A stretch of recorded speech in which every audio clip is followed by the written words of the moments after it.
order at 6:37. And Pledge of Allegiance will be led by Mr. Meyer. Pledge allegiance to the flag of the United States of America and to the republic for which it stands, one nation, under God, indivisible, with liberty and justice for all. Thank you, Mr. Meyer. Before we move to the first agenda item, which is the consent agenda, I'd just like to make a couple of comments and suggestions. First of all, I appreciate my fellow board members indulging my getting broken in here. I've been broken in before, and I guess I'll survive this as well. I have a question of my colleagues, and one of the things that I think make for good boards and make things as collegial as possible is that we call each other by our first names. Some people would prefer not to be called by their first names. I prefer that personally. There's nothing in the, we can call people, I guess, whatever we would like. And I would like some feedback from folks. If you prefer to keep it formal, that's fine. But if first names are acceptable, to me it just sounds friendlier and more collegial. Anybody have strong feelings one way or the other? I don't have strong feelings, but I'll weigh in. Okay. I don't object. The only thing, though, that to me would make a difference in that is that also, well, two things. One, that also apply to the superintendent. I'm uncomfortable with him being called Dr. Moore and everybody else, Brian and Mara and Jackie and whatever. But the only other thing is that it's it's how schools are, right? In schools and in the district, there's a propensity or a tradition of calling people by their last names that has to do with a certain level of respect accorded in schools. And I think part of the reason we do that is to be consistent with that practice in the public school environment.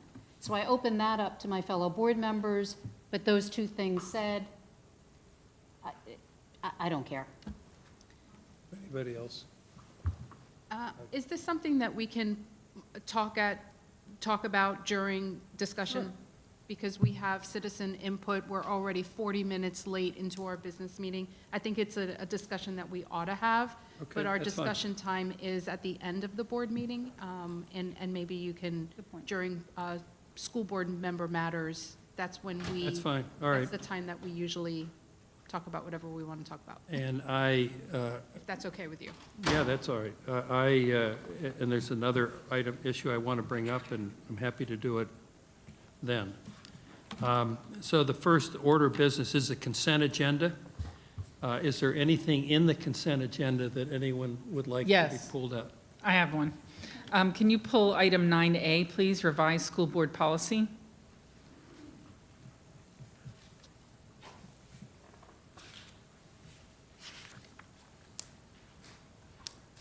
Okay.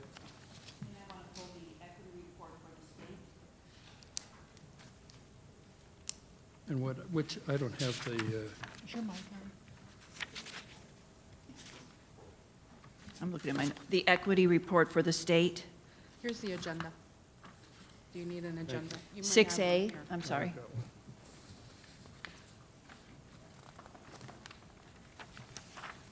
I see, okay. And which one, Dr. Jones? 6A, the equity report for the state of Florida. Okay. Anything else? All right, can I have a motion to approve the rest of the consent agenda? I'll make a motion. I'll Is there second. Second. All in favor? Aye. Aye. Aye. Thank you. Next are public inputs. The first is Vivian Bryant.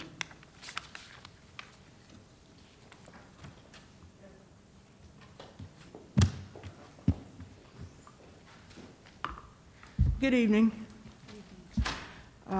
This is my first time being here in many eons. Last time I was here is before my daughter graduated in 2003.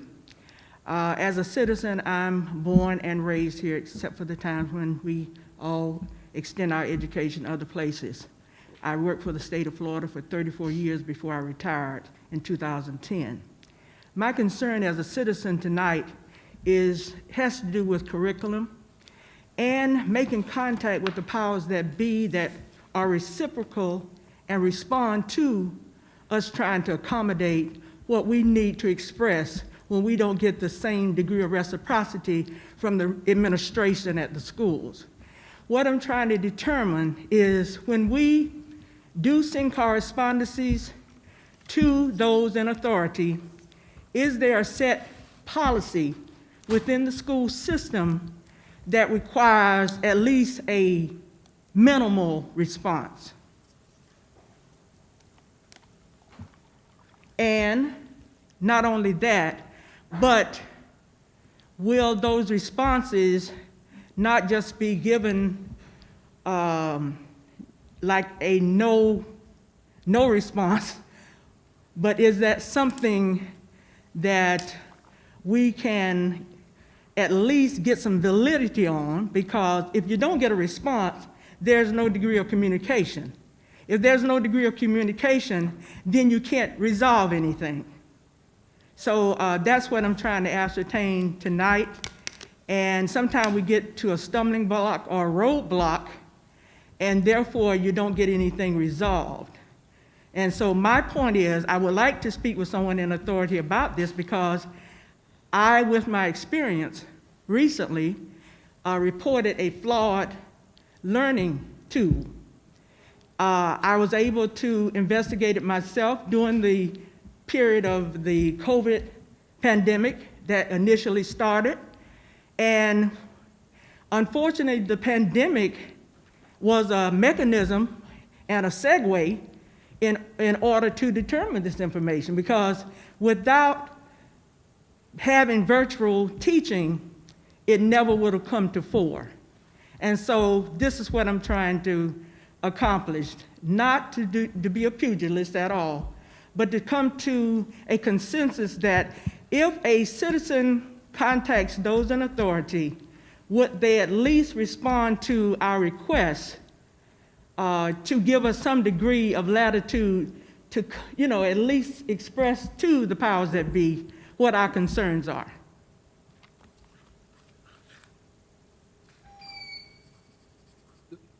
So, through the chair, I'll ask our Director of Advocacy, Mr. Seymour, to have a conversation with this individual and follow up with me personally. Thank you. Okay, thank you.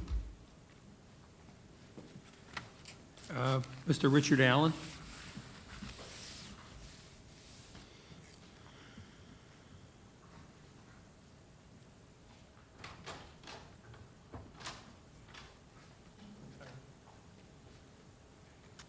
Hi, my name is Richard Allen, and I'm here tonight once again to talk about the masking in the schools.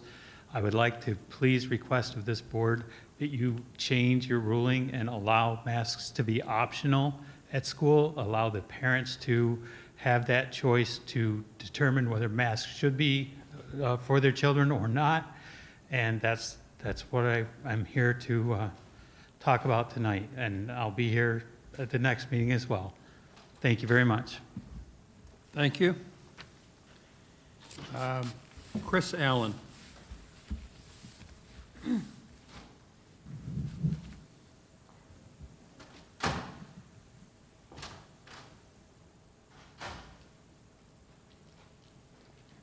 Hi, my name is Chris Allen, and I'm an Indian River County resident. Well, I want to congratulate the two new members, and I hope that you two can work to help make the masking optional at the school.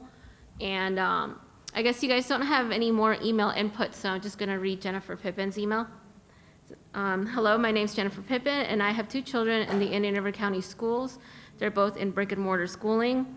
It's my son's 12th birthday today, and he has a baseball game, so this is the first school board meeting I'm missing this year to be with my family. I'm ashamed at the school board, not because of the reopening plan you set in August. I'm ashamed that parents calling, emailing, showing up to school board meetings, speaking to principals, teachers, Mr. Seymour, sending pictures and dental and medical bills from masking our children, going to the press on multiple platforms. You did nothing to change the protocols you had in place, changing protocols you had in place that were causing medical, dental, mental, psychological issues directly related to masking for our children. You planned to make a plan. You failed. We had to take legal action. Your parents, tax-paying citizens, had to raise money through the community and pay out of pocket on top of our tax dollars to hire a constitutional lawyer to fight the failed reopening plan because you didn't hear us. Maybe you listened, but you ignored us. You put out a survey and had no regard for roughly half the parents and students who wanted no or optional masking. The compromise would have been optional masking, but you didn't care. Masking aside, you're quarantining hundreds of healthy children. I asked for a number of children quarantined to date last week, and the F&D grades cumulative a week ago, and have yet to receive that information. But I know for a fact that your students or children are failing. And in that turn, stresses the parents out. The teachers and staff out for the virus with a 99% survival rate. Not one student in the USA has been quarantined and tested for the virus has been tested positive. Not one student in the USA has tested positive for the virus and transferred it to a teacher or staff member. Governor DeSantis said in a press conference to not quarantine healthy students anymore. I called the health department and they said that until they receive the executive order, they will keep quarantining healthy children. These children are masked, social distance when they can, hand washing and hand sanitizers, yet over 700 students in our county have been sent home for 2 weeks with no instruction. Some have been quarantined twice. When will the education be put first? Parental rights do not stop with a virus. We aren't, okay, this is kind of a main part, but yeah. We do want optional masking and we hope that you take it more seriously than you have in the past. Thanks.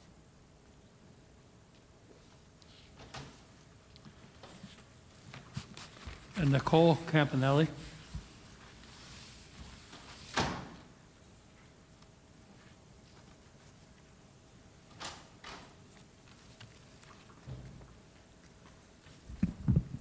Good evening, my name is Nicole Campanelli. I understand that there's no vote on optional masks tonight, but I feel like I must keep voicing myself to you all.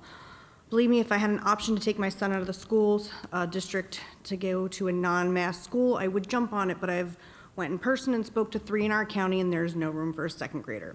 Do you realize that these mask mandates are a prelude to vaccine mandates? The political agenda is clear. What will happen when a vaccine is introduced? My son has a medical exemption from a horrible reaction to his shots. Will this qualify for a COVID vaccine like the rest of them he's exempt from? I'm not letting him be a guinea pig, especially when the trials have only been done on healthy adults and then they added children 12 years and up. But I do not believe somebody with an autoimmune disease qualifies to even be in the studies. So what happens to his body when he gets injected with the toxic cocktail? Well, we're not willing to play Russian roulette a second time, and I will not light my child on fire to keep others warm, whether it's for the greater good or not. When did we lose choice over our own health and our children? I said it this morning in the county commissioners meeting. If there was really a pandemic, don't you think we'd have bodies dropping dead in the streets? I don't see that. We wouldn't need to worry about the case count ticking off on mainstream media because we'd be witnessing it right in our faces. This is about compliance and control from the government, and you should be ashamed that you're the people who are enacting this tyranny. Your rules are doing more harm than good to our children, and for that, you should be ashamed for your actions of planning to make plans, which essentially is to keep our children muzzled. When there are schools locally, like the Independence Classical Academy, with a student body total of 338 students, optional masking, where some teachers and students prefer to wear a mask and there is no judgment, and they've had 0 cases of COVID. How do you not see optional masking as a fitting approach for our children? Thank you. Thank you. Larissa Packlin.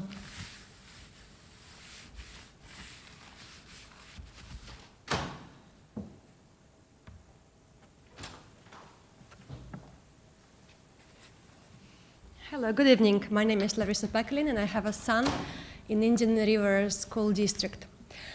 First of all, I want to say that after Tiffany Justice and Laura Zork has left, I don't feel myself, I don't know whom I can trust here, who is reliable, who will protect parental rights here, who will listen, who will answer questions.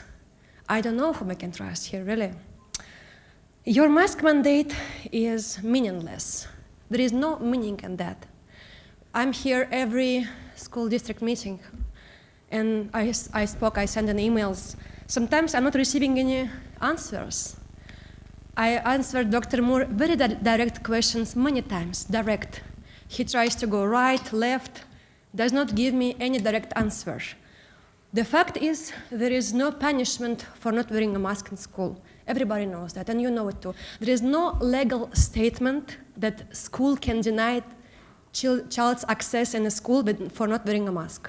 If there are, please let me know right now. Because we are coming here, we are answering questions, there is no answer. It's like we are talking and nobody listening to it. And you put all the parents in the position that we know children can go to school without a mask. It is their right to breathe, to live, my right to choose for my children to wear a mask or not to wear a mask. But you try to steal it. And you put us in the position that we know our rights, but if we go to argue with the schools. I don't want to argue with school. I don't want to argue with principal of the school because all these instructions comes from here. You put in the position that children already suffering side effects from the masks, psychological, health issues they have. And you're telling me, like, oh, go to the doctor and have an exemption from mask. All right, I need to find a doctor who will give an exemption. I need to pay money. Who is going to pay the bills? If child gets sick, who is going to pay the bills, medical bills? Not from COVID, from your mask. And you are just stealing my rights, stealing my choices. Like, it's meaningless for this mandate because there is no punishment for this mandate, no punishment for not wearing a mask. But what agenda do you have? And children are growing in these circumstances. And it's sad. I don't know whom I can trust. You have to work. You were elected to work for students, for children, for parents, not against us. And it's very sad that we are almost in December, soon, and kids 4 months wearing masks. For what? I vote for no masking at school, and I hope you will listen one time at least. Thank you. Thank you for that. Thank you. You okay? All right, the next one, if I mispronounce, I apologize. Lamar? Noted, Giacomo. Noted, thank you.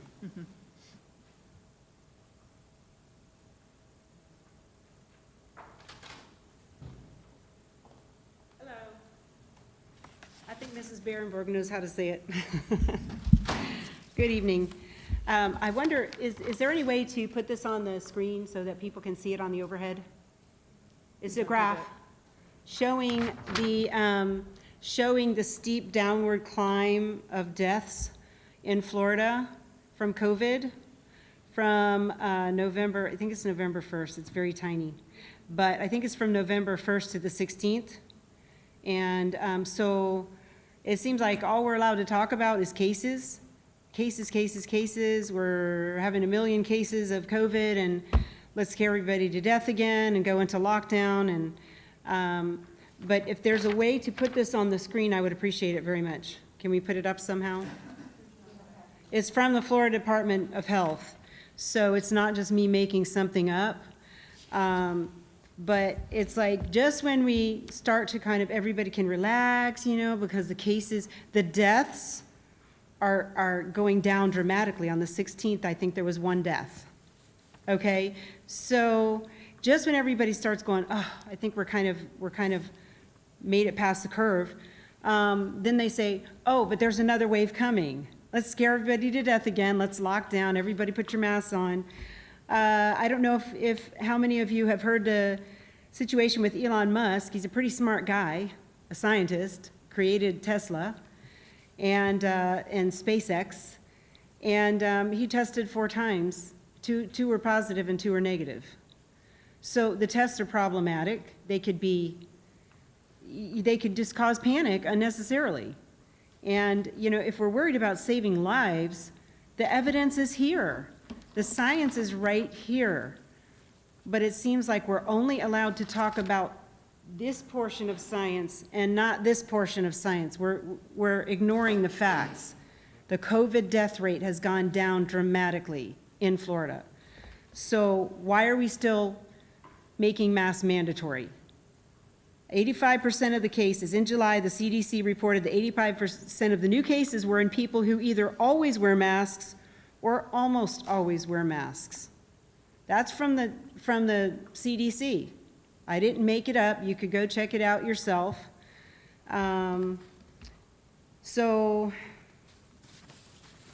And the stats, this is from Governor DeSantis. The CDC recently updated estimated infection fatality rates for COVID. Here are the updated survival rates by age group. Ages 0 to 19, 99.997%. Ages 20 to 49, 99.98%. Ages 50 to 69, 99.5%. 70 to 70 plus, 94.6%. So my husband is 70. Both of us have had COVID, and sorry, folks, but I made it. I survived. I'm here. It really wasn't bad. It was 3 days of discomfort. So COVID is not a death sentence. Please let our kids live normal lives. We've got to get back to normal. Let them have fun. Let them be children. It's causing immense emotional and psychological damage to our kids that may never be reversed. Got to get back to normal. Thank you.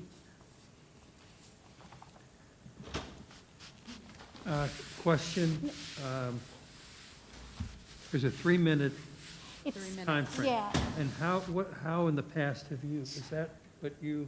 So when you hear that noise, so Suzanne keeps time, Ms. DeGresta keeps time, and when you hear that noise that sounds like a whistle, that means that the 3 minutes is up, and it's That's within what your right to invite the speaker to wrap up. Right. I thought that might be what it was. It was either that or the fire alarm going off. For all the, I won't say hot air, but at any rate, next speaker, I'm having a hard time reading, but it's either a Miss or Miss Easton.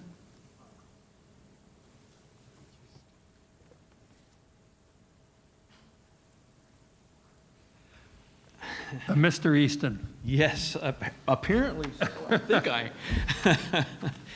Well, I'm happy to be here tonight. My name is Kurt Easton. I'm with Who We Play For. We're an organization that advocates for saving children's lives from sudden cardiac arrest through preventive ECG screenings, heart screenings. And I know there's other people here with me tonight. I'm not going to take too much time. I want to leave the time for them. But I just want to thank the board for advancing this policy, particularly Jackie Rosario, who I worked with directly, and of course, Dr. Moore and Scott Bass and Eric Seymour, who were very, very helpful in getting this policy advancement to the table tonight, and I believe it's been passed through the consent agenda, which is a beautiful thing. So, No, it has not. She pulled it. I pulled it. Oh, you did? Yes, sir. Oh, well, then I better You be may here want to for stick questions. around. It will be discussed. Okay, well, then I will get out of the way and allow for the next speaker who has a great amount of experience with this. So, thanks very much. Yes. Yes. Next is Taffy Abt. Like it was apt to be. Apt to be. Yep. My name is Taffy Apt, and I've lived in Indian River County for a little over 30 years. I have a grandson in the school system now, and I have 3 children who graduated from Indian River County schools. I love this community. I love the people, I like, the involvement. I did have one son named Michael who died at the age of 12 in PE, and from a sudden cardiac arrest. And, I wish I knew then what I know now. We thought it was rare, and it's not. It happens all the time, every 3 days. A child dies. He had no symptoms. He just simply collapsed. And the autopsy showed that it was sudden cardiac arrest. Idiopathic. No drugs, nothing else involved. Little innocent 12-year-old. Since then, our family started a foundation to try to raise awareness about how deadly this is for children and how it doesn't pick, an age group or a sex. We've been donating AEDs to schools all across Indian River County and other areas in Florida, and some even out of state. We've been sponsoring CPR and AED training for all of Indian River County's coaches and teachers, or anybody that wants to learn that's in the school system. We pay for that with the Florida Heart CPR training. And we will continue to do that. My son Michael had a physical every year because he played baseball, and they required it at Little League. So he had his physical every single year, but the physical never included an EKG. And EKG may have detected his issue because he has an electrical issue. It was an electrical wiring issue. Most likely would have been caught by an EKG. This is so important. And, in the last few years, we've partnered up with Who We Play For, and in Indian River County, we have screened over 1,000 kids at the high school and college and middle school levels, and about 3% of them have needed some kind of, had some life-threatening conditions. It may sound like a small number to you, but if it's your child, or your niece or nephew or grandchild, or your best friend's or neighbor's child, it's going to mean a lot more. I stand behind the school board in supporting this policy. I'm so proud of you for bringing it to the front of your awareness. And I want to encourage you and let you know our foundation stands behind you 100% in supporting this policy. Thank you. Thank you. Next speaker is Sean. Sorry.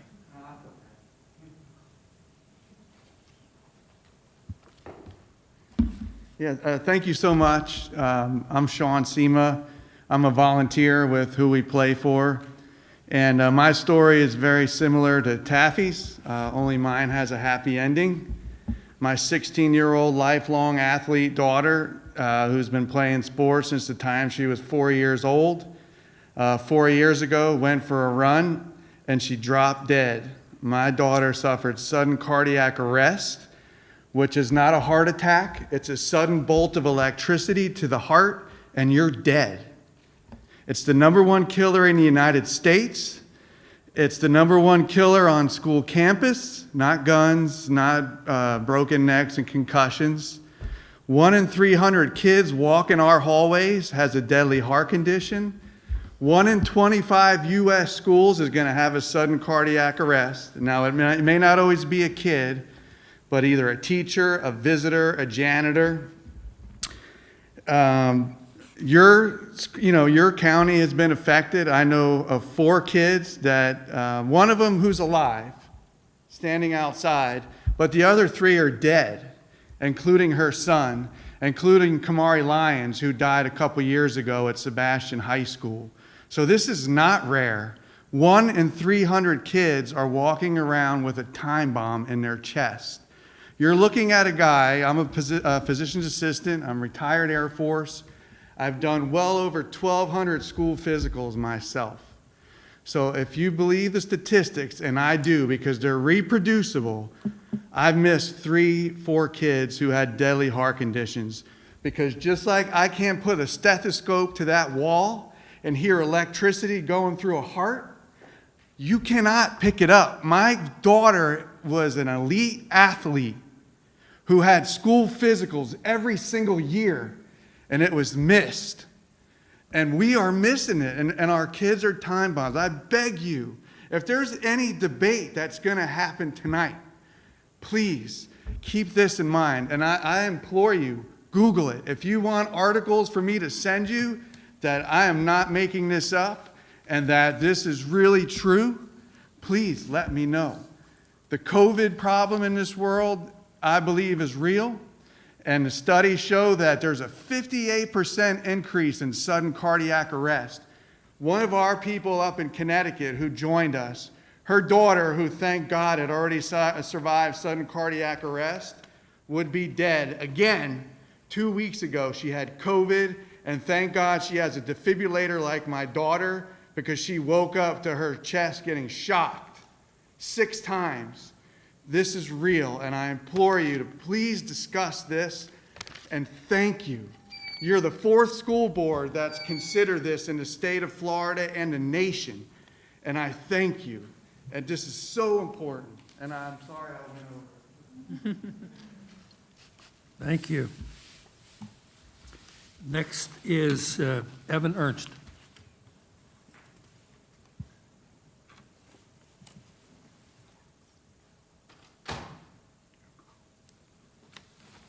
Sean's a tough act to follow. Thank you guys, to the school board and the staff. I know this is the most insane time there's ever been in the history of school boards and schools. So the fact that you're prioritizing this the best you can, I appreciate it on behalf of a community and a country who's been affected. 3 minutes will never do this justice. You guys know our story a little bit from the first rodeo in here. But I have to thank the App family in Melvin and Taffy and Nicole, Melvin's sister. We're here because people from Indian River County showed up in Cocoa Beach to tell us that sudden cardiac arrest isn't rare, that their brother or their son had just passed away. And so we went off to college at Florida State, and we started Who We Play For over a decade ago. Go Knowles. And the vision and the dream was to advance the standard of care. Common sense, it's in the fine print of the physical. It's delivered in other countries, Italy, Israel, Japan, Macedonia. At first, we did AEDs, we did CPR, and we did heart screenings. This is who we play for. And we realized that the AHA, the American Heart Association, their big stick is CPR, and God bless it, it's important. And we realized that AEDs are a quadrillion-dollar industry, and it's very important, and they need to be in every single school because they save lives, like Sean Sema's daughter, and like many more. But we also realized that in 25 plus years of $1 billion worth of AEDs and CPR everywhere, and we still need more, that it hadn't changed the sudden cardiac arrest survival rate in America 1 percentage point. So all the SCA prevention measures, from emergency action plans to CPR to AEDs, not 1 percentage point. And we saw that if this was recommended in the fine print for our teammate Rafe, who lost his life to a detectable heart condition that can be caught 95% of the time with an ECG, but is missed 96% of the time with the standard physical, that it's absolutely insane that in America, one of the world's greatest country and the greatest economy, ever, we can't figure out how to prioritize this preventative measure for our kids. In Italy, they reduced sudden cardiac arrest by 90% due to ECG heart screening. Every year these kids get it. It's a standard of care. No one asks questions. It's a no-brainer. In America, you have to win the lottery right now to be born in Brevard and Osceola, because it's required there. They've advanced the standard of care. And in 2 years, in just those 2 school districts, there's over 50 kids who've been saved. These are kids who would have lost their life, maybe not in the next couple of years, but at some point due to a detectable heart condition. So we understand if there's a need for the opt-out, totally get that, and accept it. And just like with the standardized testing, and just like with the vaccines, bring in the opt-out. We'll figure out a way to do it effectively within the current policies. But we thank you again for coming to the table. We've saved lives in this school district before, thanks to the funding, the app, and the support of all the schools here in Indian River County. And final thing I'll say is we presented to the American Academy of Pediatrics about Central Florida's movement, and the country of pediatricians and pediatric doctors are watching and supporting. And that's it. Thank you. Thank you. Can I just have William stand up, please? William survived sudden cardiac arrest. This is a boy walking your hallways. Does he look sick?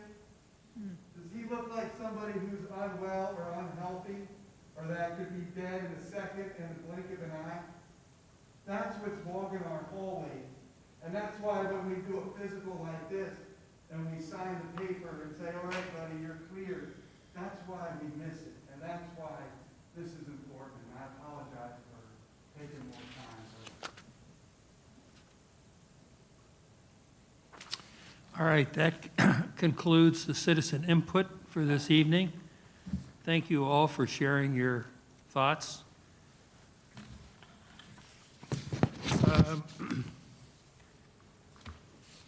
I believe, and correct me if I'm wrong, the next item on the agenda is to go back and discuss the two items that were pulled.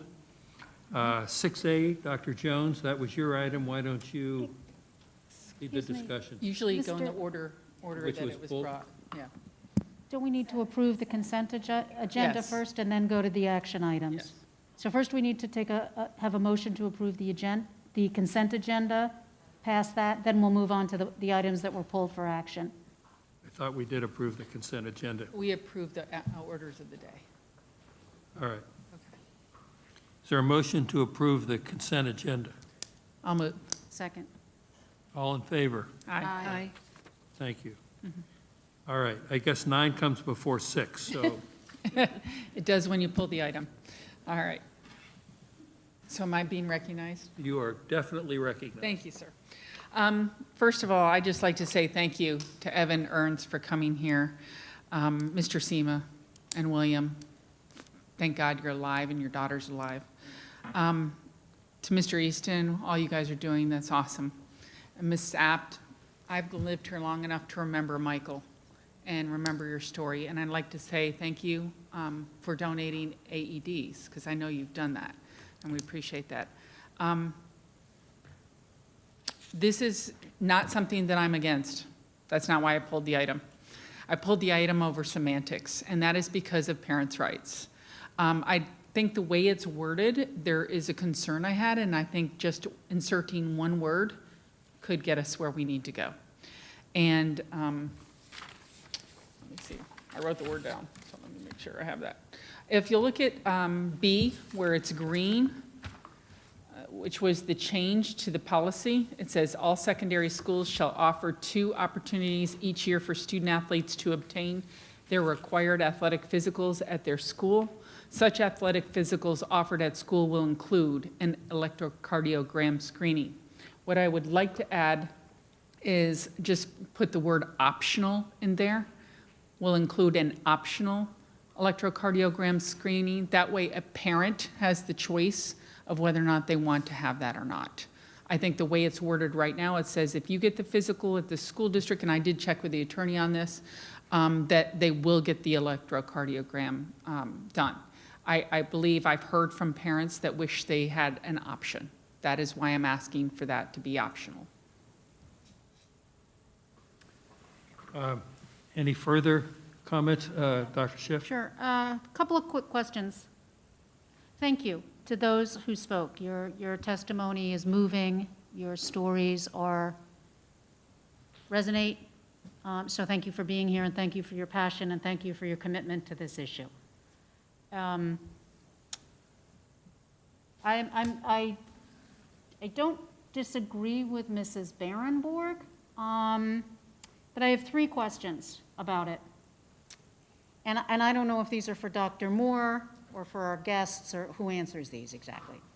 And these questions are from ignorance, not knowledge, because you know this issue far better than I do. And it speaks to Mrs. Barenborg's concern about parental rights over what tests their children are subject to. Right. In any circumstance, and I don't mean the normal everyday, is there any circumstance in which an ECG can cause harm? That's my first question. Again, because I'm not a medical professional, I have no idea. Not anything that I know of ever. I don't know the answer because I'm not a doctor, but. Dr. Schiff, Yeah, I don't know. Dr. Schiff, I did hear from somebody that was concerned about it because they did I don't think they sent me surveys or something, information, but they did tell me that there have been some issues depending on what is used. So I was curious about that as well. Or perhaps the expertise of the person administering. Right. Like, I just don't know enough That's about why this. I think it should be a parent's I'm not denying the value of choice. hang on one second, sir, if you don't mind, because I'm not clear that we can have a back and forth on this. No, we can't. So I think I need to address to Dr. Moore, who then needs to call on his staff or whomever. Or the chair or the chair Go ahead, can Dr. Moore. recognize the public. But I don't know enough about the ways in which these are administered. I'm by no means against it, in ways that I'm by no means against many things that are great things to do when they are done right and with fidelity and by trained professionals. And that's, and we're only on question one. All right, so question one. As we researched the item, I couldn't find any information that would expose us to any liability in administering the test. But in terms of, are there opportunities for harm, that would be additional research that I'd have to do. Thank you. So that's my one concern. Secondly, my recollection on the last time we talked about this was this issue about mandating. Right. And as I recall in our last discussion about it, we expressed concern, we want to have the policy, but we expressed concern about making it mandatory, and like Mrs. Berenborg, I agree, I don't see this here. So I want, as a parent, I would want it for my child. I would too. But that doesn't mean I can speak for Mrs. Rosario, for her child, for Correct. example. That said, in many things, vaccinations are a good example. There are other things where we have, where it's not quite, as Mrs. Berenborg said, may include an electrocardiogram, but rather there is an explicit opt-out that holds the district harmless if a parent chooses not to have this and harm comes to their child. So what I want is not may, like it's completely optional, but what I want is that you have to take an affirmative step to opt out. And that in that opting out, there is something that holds the district harmless because we made it available, we said we were going to do it, you chose not to, therefore that's on you. So there's something about that language that I want, not simply may or may not, which makes it somewhat passive rather than active. Mr. Bear. Ms. Rosario, you wanted to make a comment? Yes, so I think it goes without saying that I thank all of the representatives here from Who We Play For, and William, I believe it is, William, thank God you are okay. Taffy, Mrs. Apt. Did I say that correctly? I don't want to mispronounce your name. Thank you for coming. Thank you for sharing your story. It goes without saying that I am, we have been working on this for quite a while. So I disagree to the extent that I believe the language has already been changed where prior language that was articulated made it appear that we were saying mandatory, and now that's not in there. So it does not say mandatory. We are not reading that it's mandatory. What But we it are does. reading, what we are reading is the language that says such athletic physicals offered at a school will include. So that the will, and then the next statement after that says student athletes may also obtain. So I don't have any concerns with the way that it is worded right now. I have two questions though, legal comments, either for Dr. Moore and or Mrs. Diagresta. And so before I actually ask those questions, I do support the opt-out though, because and so this is gonna lead into my question for Mrs. Diagresta or Dr. Moore. It's my understanding that we currently have a policy for parents to opt out of physicals, regular physicals, if they do not want their child to take a physical for, not the ECG, but just a regular physical. Am I correct about that? Through the chair, I'll start the answer, and if I go astray, Mr. Grush as well. This is pertaining to extracurricular activities such as sports and athletics, in which it is a requirement through the FHSA to have that physical in order to participate. So they have to have a physical, they cannot opt out of a physical. In order to participate in those athletic events, yes, ma'am. Okay. Is it possible to keep the wording that we have here and in the letter that is given to parents in terms of the form and the process, can we add an opt-out in that form that is given to parents? Or if we choose to go the opt-out route, do we have to include it in the written form here? So the answer to your question is this is authorized, the board is authorizing through this policy the opportunity for me to work and create process to implement the intent of the policy, which in fact would include procedures that we would create that would in fact capture the acknowledgement and opportunity to opt out in the creation of that. And that this item would authorize me to go and create that system or process. So as it is right now, you'd still be given that opportunity to do that? Through the chair, I just want to be clear. Either or doesn't change the meaning of those two sentences to me, because it's either one or it's the other, or the option to have that physical. So in terms of how it will be implemented, making that grammatical change, it's not going to shift how it's going to be, or how it is and will be implemented. Mr. Barefoot? I believe that's next. So we don't have an option, I'm just finishing my thought, sorry. So we don't have, I think we're all saying, I think we're all on the same page in terms of how we want, what we want. I'm more aligned with Dr. Schiff's, and I actually had that here to opt out. I wrote that down before you actually mentioned it.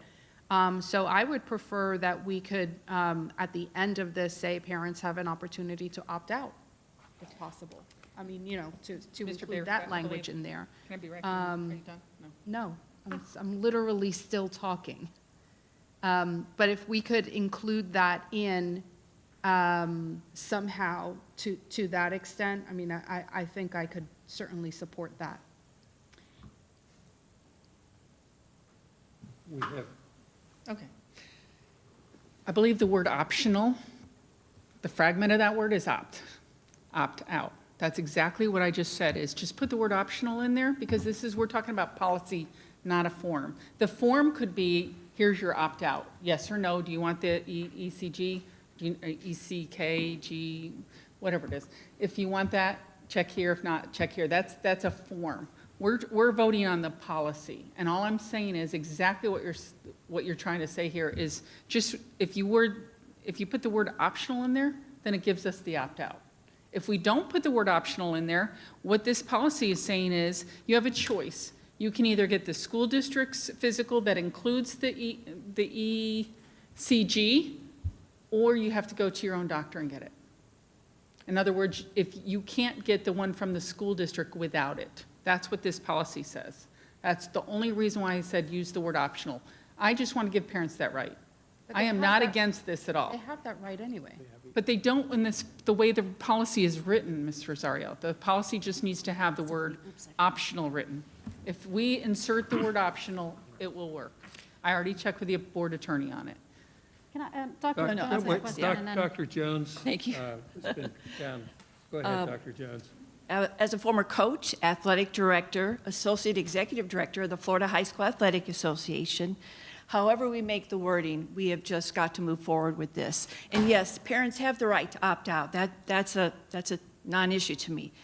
I was executive director for secondary 3 years ago, and I went to Vero Beach High School with some people, and I saw this test happen. It took about 1 minute for each student, and I was also at Sebastian River High School when that happened to Michael. And again, it's a very, very sad thing. This is a no-brainer. This is a no-brainer for our kids. This is a no-brainer for our parents. Again, parents have the right to opt out and understand the liability, and we have Ms. DeCresta and Dr. Moore to help us with that. But what we do here is so, so very important. And I know I've talked to Mr. Bass about this a little bit, and Mr. Seymour. Whatever funding we can get, I'll help on that, but this is something that is a must for our students. That's it. All right.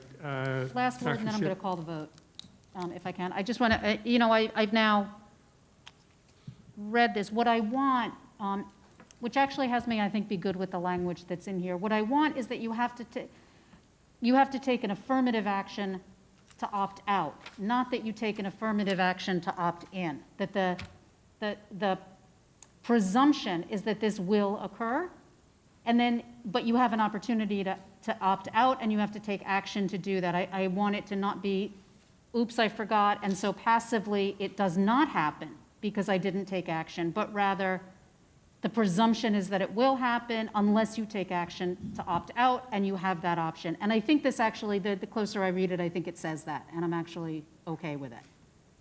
Because as long as there is an opt-out option, which there will be, and we've discussed that there will be, that the physicals will include an electrocardiogram screening, when you get the option for your physical, you can opt out of that, but you have to take affirmative action to opt out. So I actually think I'm okay with it. So the because affirmative I- action that you're suggesting, first of all, sign a waiver. Correct. You know, You opt out, you sign a waiver. I understand that. I'm just asking to, in the policy, that we, because that's what this board does, is we set policy. We're not talking about waivers, we don't make those, we don't make the forms, we don't do the nitty-gritty. What we do is we set the policy. The policy is great. The only thing I think that needs to be in the policy, because you can't assume that somebody is going to make a waiver or whatever the way we think it's going to be made. Yes, Dr. Moore says yes, but let's say Dr. Moore's gone tomorrow. Now we got somebody else coming. I'm sorry, Dr. Moore. It's okay, Jen. We've been through a lot, Dr. Moore, in the last couple of years. So. Put your running shoes on. My point is, it's policy. All I'm asking is to insert the word optional. And if you do that, now you've got the opt-out policy you've got the word optional in there, so now you have the opt-out for a waiver in the policy. That's all I'm asking for, is the word optional. If you say will include an optional electrocardiogram, then you have to physically say, I want this to happen. The alternative is it says it will include, but then you say, I want this not to happen. So the presumption is that it will rather than that it won't. And that's just the distinction I'm trying to make here. I call the May vote. May I? You may. Okay.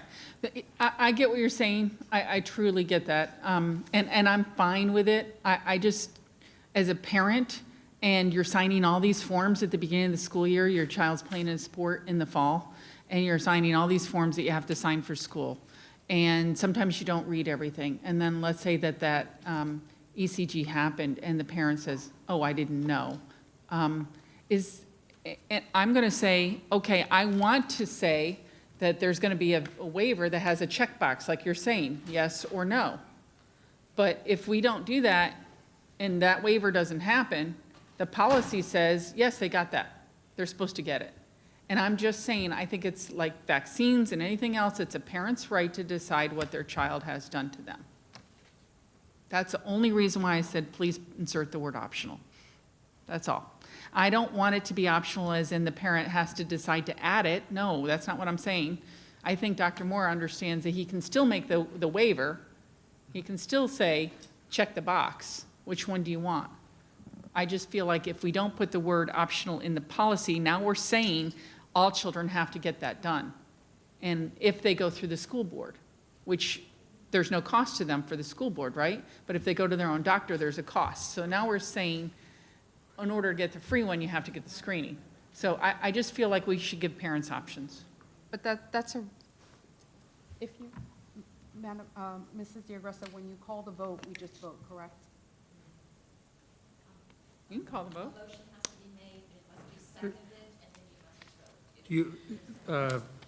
Would you like to make a motion? I would like Already to did make a the motion. I made the motion. Just There put is the a word motion in. on the table, and the motion is that we just insert the word optional there. All right. It was a while ago. Was there a second to that motion? We, I'll second. All right. We've discussed it. I will call the question. All in favor of inserting the word optional into the policy? Aye. Aye. Aye. I'll go aye. Opposed? Opposed. Okay, the vote is 4-1 in favor of inserting the word optional. Thank you. Just as an aside, not to continue the discussion, but some of you may have noticed if you watch football on television, an athlete who is diagnosed with COVID, one of the, besides the normal quarantine, must take an ECG before he or she is allowed back on the field. In the state of Vermont, where I just came from last week, 5 school districts, we're not talking about up front, we're talking about after someone has been diagnosed, for them to get back in competition, must take an ECG. Because the research says that organs get damaged by that. Some people have almost nothing, other people, sometimes you don't even notice, to the extent that their internal organs have been harmed. So I don't know where that fits into this, but that's something to consider here. It ought to be mandated by somebody. But congratulations, there's a policy now. Yes. I'm sorry for interrupting. The agenda item for the board to approve is to approve the advertisement of the public. It's not policy Yeah. yet. That's true. So what the motion that was just passed was to revise some of the language in the That's right. proposed policy, but if the board could also take a motion to approve the advertisement and the setting of the public hearing so that we can actually adopt it as policy, if you would, please. I make a motion. I'll second. All in favor? Aye. Aye. Thank you so much. Thank you. Thank God for lawyers. So we don't have the policy yet. We still don't have the policy. All right. Can I just say one thing? Until it is a policy, I urge you guys to sign up with the We Play For, to come and screen kids anyway, just like we've been doing the last few years. Continue that until this gets done. Save some more lives. Thank you. Thank you. All right, we now go to item 6A, Dr. Jones. Yes, thank you. I understand that the annual equity update is something that we do every year and put in all the information and data, but as a new board member, I just wanted to share a few comments. I love that at the beginning of this, we have the no discrimination and no harassment. And this is also obviously in our code of conduct and strategic plan. I'm very glad to see this. The state also puts this as a priority. But we not only need to put this on paper, but model it. Absolutely no harassment or discrimination for reasons of race, religion, culture, natural origin, or sexual orientation. Every student and staff member must be able to go to work and school without fear. Trust builds relationships, and relationships build achievement. If you look at the APIB information on page 13, I thought it's ironic that they just listed males and there were no female information there. I guess you could figure it out. And we've gone up in our minority representation for Hispanic and Blacks, but I would like to see how they are doing in our district.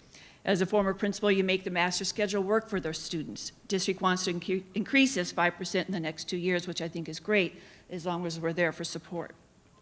The gender equity athletics, and I used to monitor this at the state level, overall, numbers look good.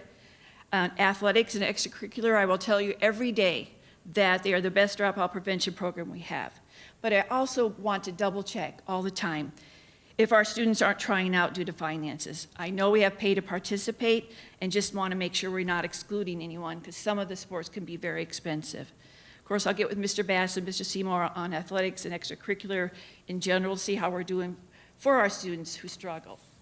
Anytime a student makes a connection with a teacher, a coach, a team, a band director, it makes their life better at school.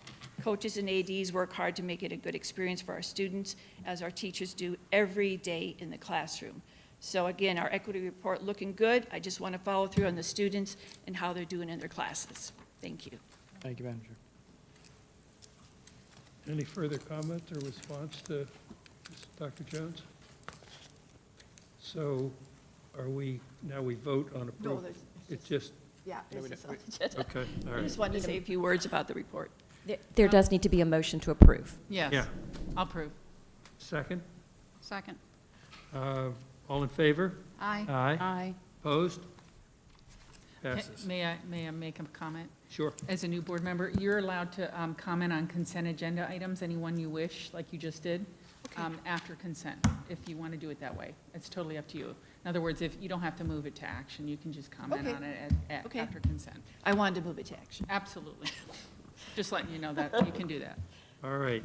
Well, now we move into the, I won't call it the meat of the agenda, but the next item here, and educate me a little bit, superintendent's report. You give it to Dr. I Moore. know that, but it says move from action and then the report from the superintendent. Are they the same thing? Turn Yeah, it over yes, sir. to him for Okay. his report. Fine. And this is just an update that I'll be presenting this evening. I thought the timing would be perfect because we are bringing in two new board members. So this is an opportunity to provide a quarterly update, just some historical background. One of the things that we have done in our system is to create a level of alignment between three key areas in our school system, one of which is our district's strategic plan. This plan was approved by this board in the midst of COVID and created through a very long, arduous process. Also want to provide an opportunity to provide a brief update on the African American Achievement Plan, which is embedded within our joint plan, work that we have done over the course of this particular school year. And also a very unique initiative here in the school district of Indian River County, Superintendent's Performance Accountability System. That is the aligned accountability system for this board to evaluate me as a superintendent as we model the process of feedback and continuous improvement. Just to kind of go backwards before we go forward, because we have new board members, I'm sure you have been very informed as it relates to the work that we've been doing, but I kind of want to take you back kind of on a tour of my first year, a very unique and a year I never thought I would ever have as first year as a superintendent. These are initiatives that we have accomplished. We created and implemented a superintendent's 90-day plan, significant number of community connections, seeking impact, feedback from the community in the creation of that plan. One of the first things I took on was the creation of an African American Achievement Plan that was lying dormant for a number of years, thought that was a priority, was able to have that plan approved and created. Build superintendent school board briefing relations, and I'm very proud to hear a number of board members speak through some of those connections and systems that we have created over the last several months to streamline the level of work and communication between the superintendent and the board, and looking to continue to build that with our new board members. An initial district realignment, which saved the district of $76,000. And then throughout this presentation, you'll hear me continue to talk through how we have created clearly defined systems on building world-class educational leaders and world-class teachers. And that is item number 5, very focused coaching development and leadership development. Moving into later in the year, I think it was only 44 days of school in my superintendency in which children were in school before the pandemic hit. On March 13th, schools were closed. I think it was January 9th, which was the first day of students actually returning here, so a minimum amount of time. We did physically close schools, and this has been the biggest challenge of my professional career, and really give a great shout out to those who have been putting their shoulder to this work with me. And as I move to the next bullet, equally, I will continue to praise the work of our teachers. And let me say this, the success of whether it is the opening of school plan or whether it was the provisional plan is all because of what our teachers were willing to do, roll up their sleeves, think differently, do things completely differently. I cannot continue to thank them enough, and really continue to focus on building solid relationships moving forward. made a strong commitment to have Facebook Live sessions, continuous conversations and community engagement to keep our community informed. We really continue to create our district strategic plan. There were opportunities to bail out or to opt out and say, we're dealing with COVID, we can't implement the 90-day plan, we can't be discussing our strategic plan. That's not a decision that this leadership team made. We continue to focus on creating our strategic plan.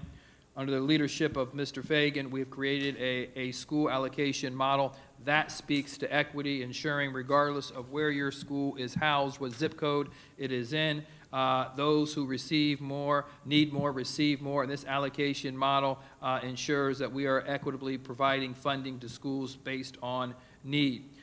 We went through a second realignment, continuing to shift and modify the district as an organization, while at the same time saving the district organization, saving expenses. We continue to expand choice. Choice took a big hit, in my own opinion, this year because of COVID, but at the same time, we expanded district-wide seats through choice at 957.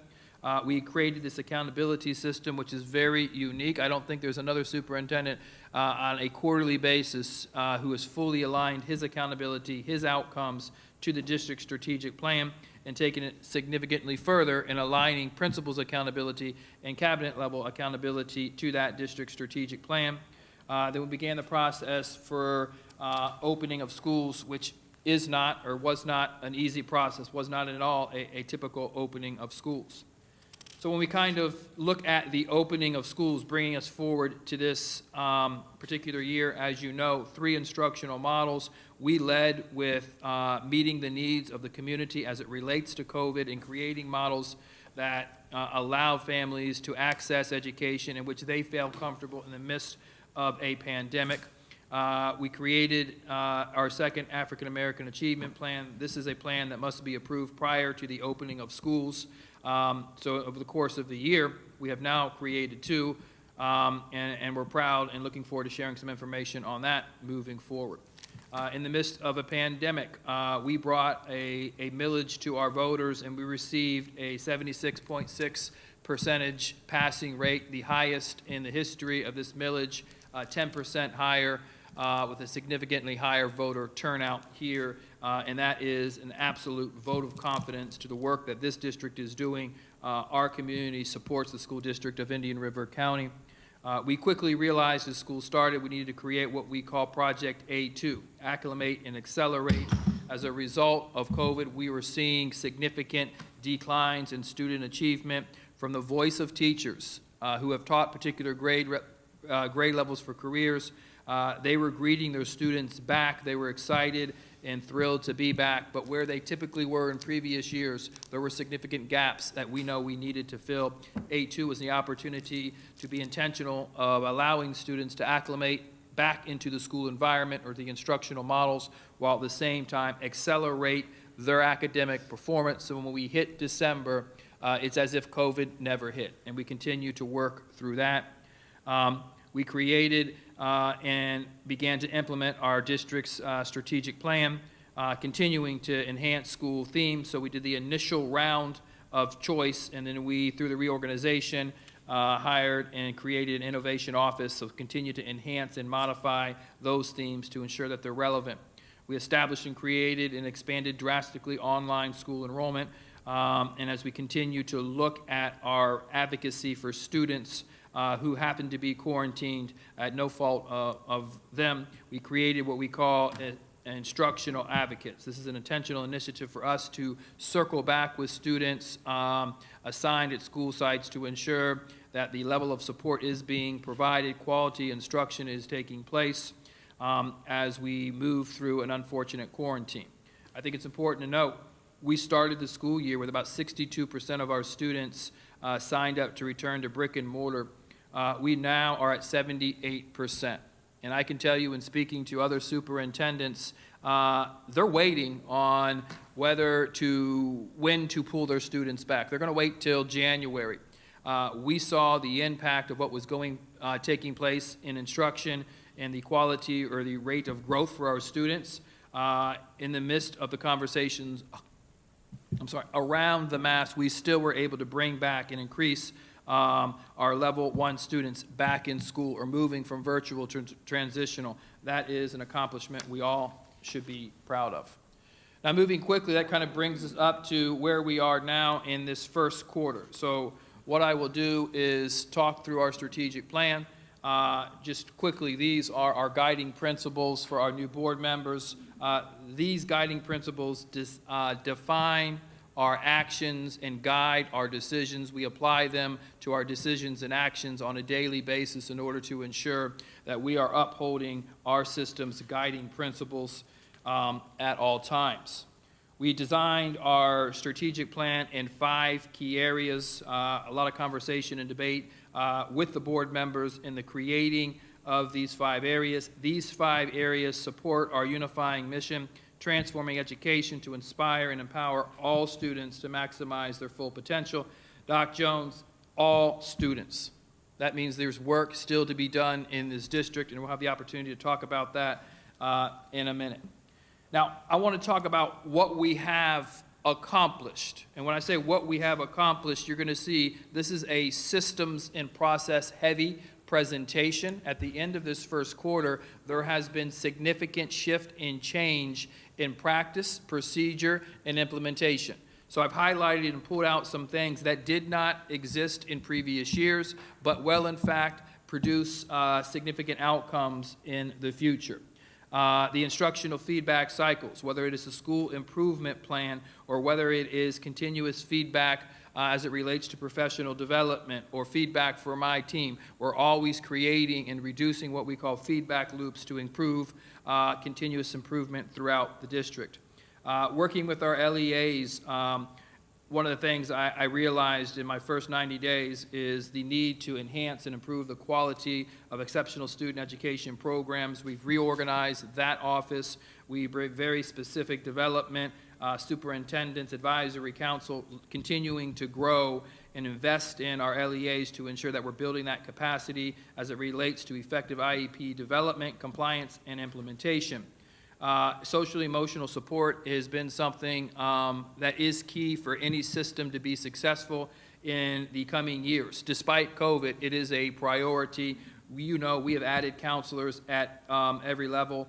At our elementary, we've added success coaches in our secondary schools, very specific and meaningful social emotional learning and behavior support for our behavioral and intervention support specialists. Really just not development outside of schools, but embedding that development inside of schools, inside of classrooms, and defining how we're growing those individuals.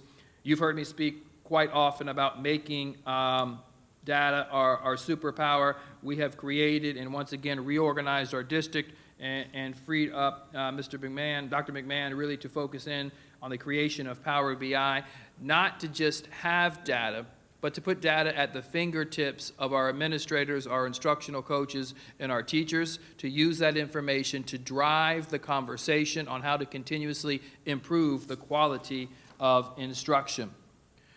Continuing with accomplishments through the first semester. We have, as we highlighted through Ms. Maddox's office at our last meeting, opportunities to increase a parent's understanding through our parent focus portal, how their children are doing in school and accessing their grades. That is very, very important, significant implementation. We have created our We Promise program to strategically align and create opportunities to retain instructional staff that are diverse and allow our students opportunities to connect with those adults.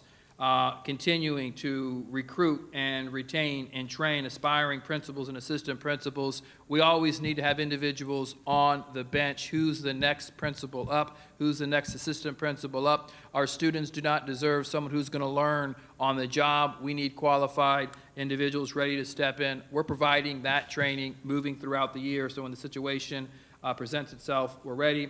Once again, not only the school allocation model, but the working with partnerships and seeking grants, one of the initiatives that is a priority for this board.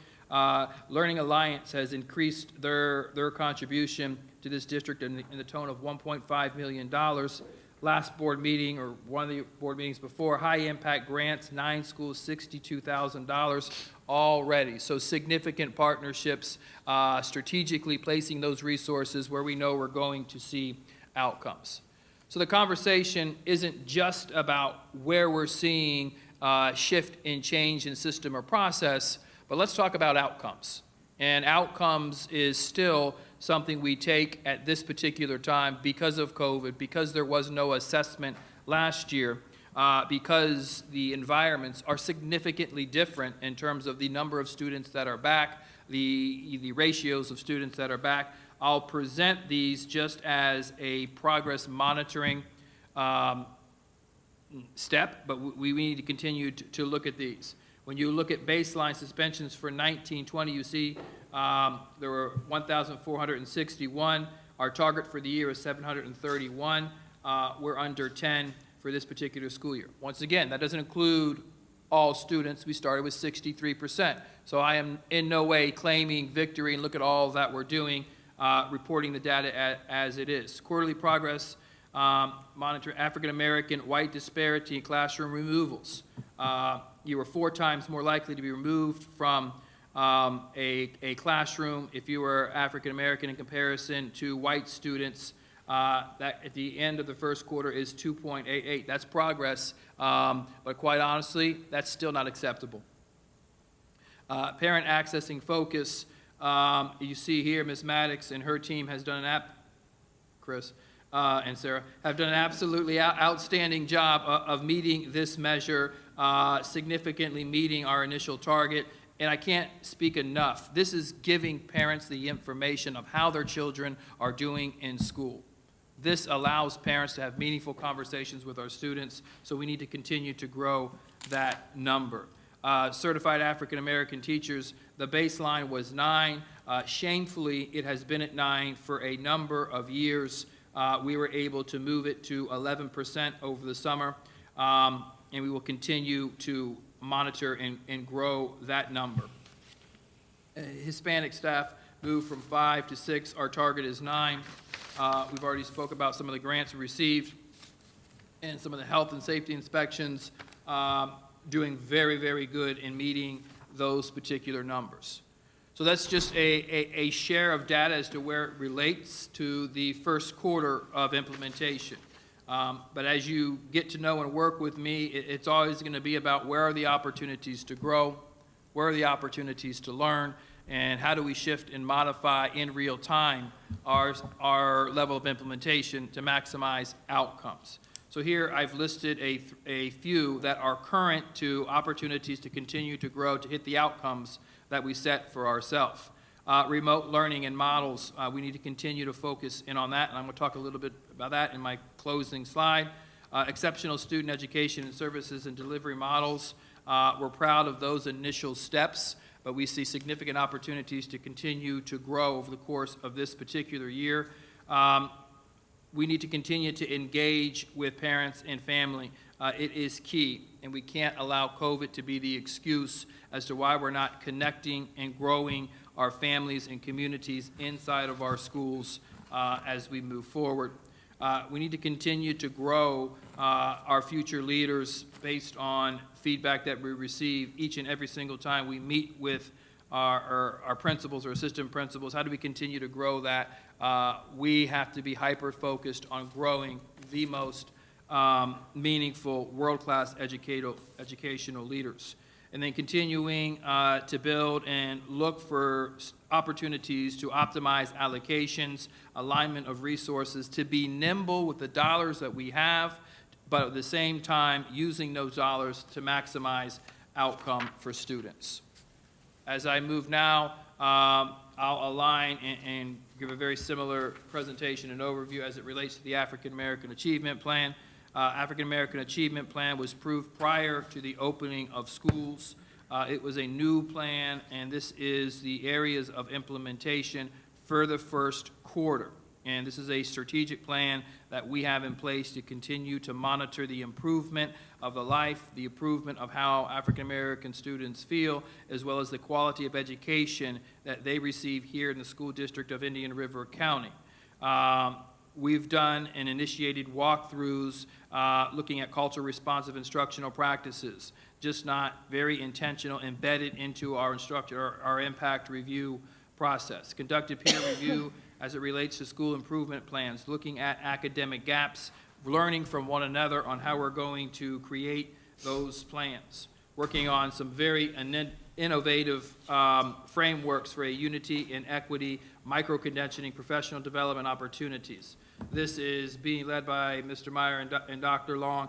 Really unique opportunities for schools to participate in 60 hours of professional development in very specific topics, implicit bias, culturally responsive teaching practices, courageous conversations, and as a school, creating a pathway to build your understanding and knowledge over the course of time to receive that credentialing, that level of pride or that level of honor. So we're excited about the creation of that particular area.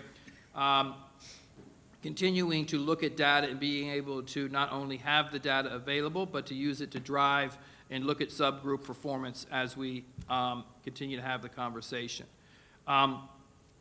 Career Placement Offices, Education, and Department of Personnel.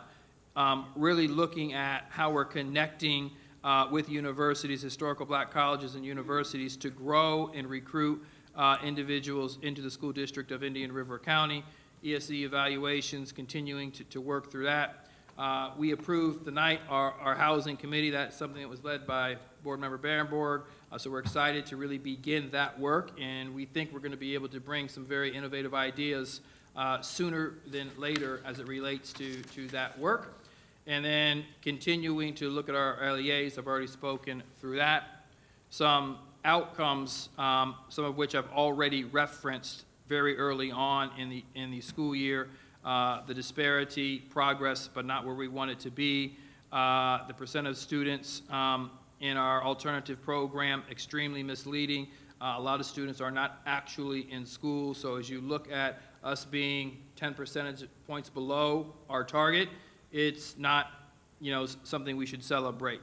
And then our baseline quarterly certified instructional African American, that is an improvement of 2 percentage points, and we need to continue to grow that.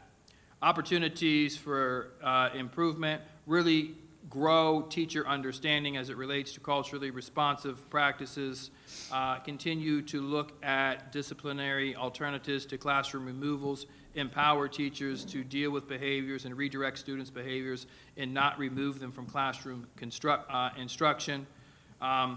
Enhance newly established recruitment strategies, continuing to grow a diverse workforce, and then systematically streamline the African American Achievement Plan to ensure that we're maximizing the improvement in the intent of the plan. And I'm going to circle back and close with that slide.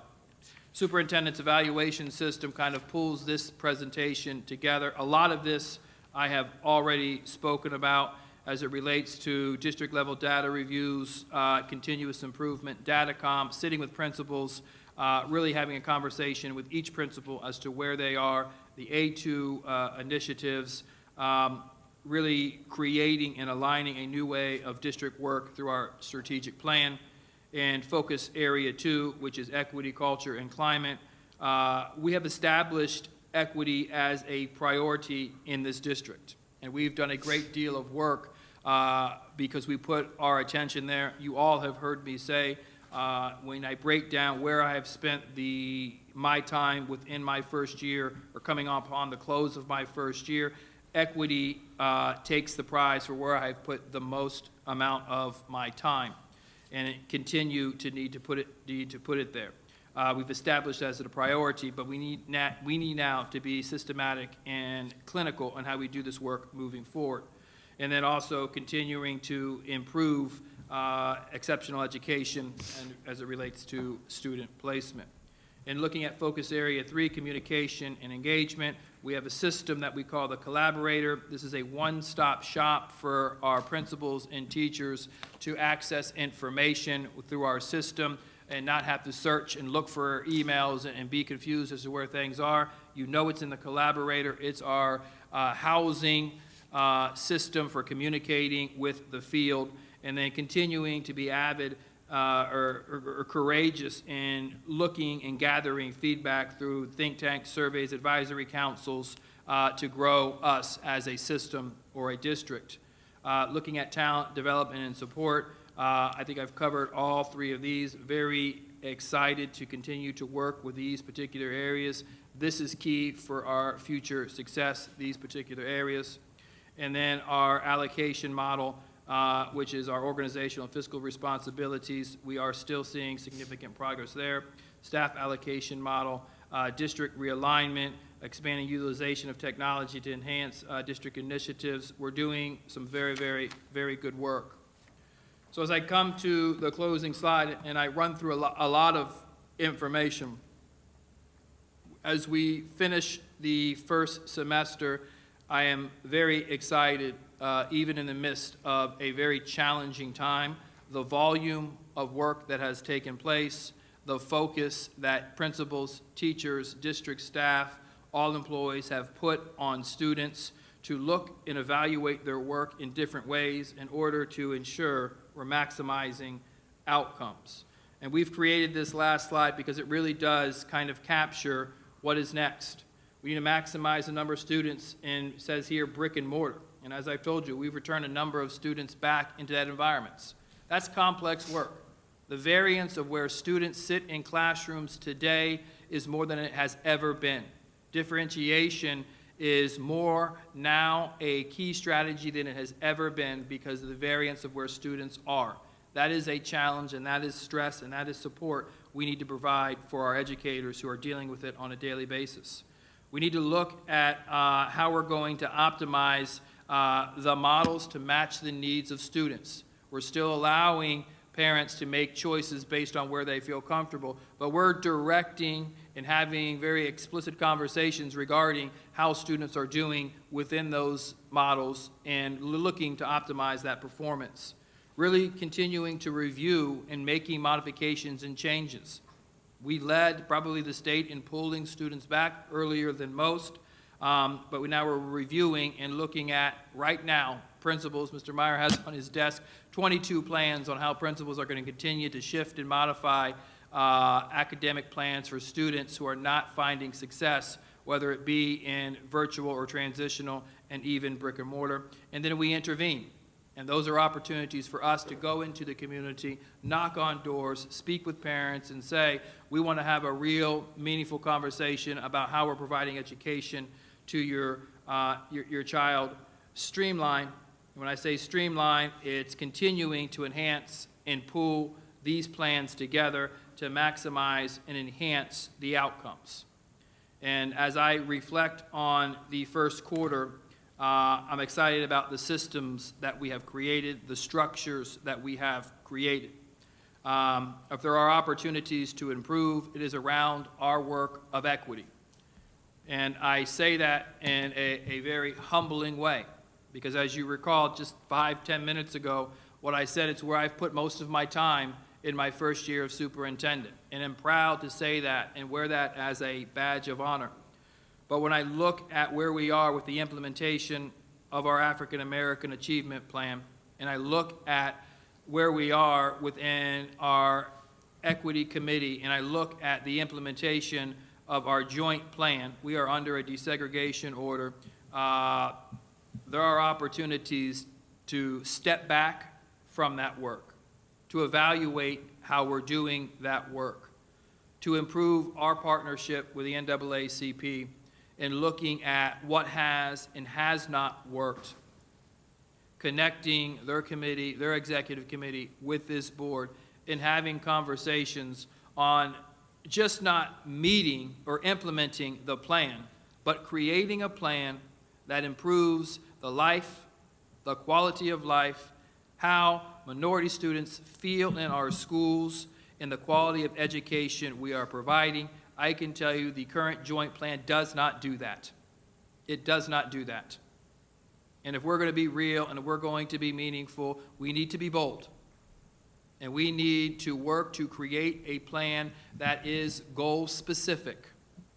Goal-specific.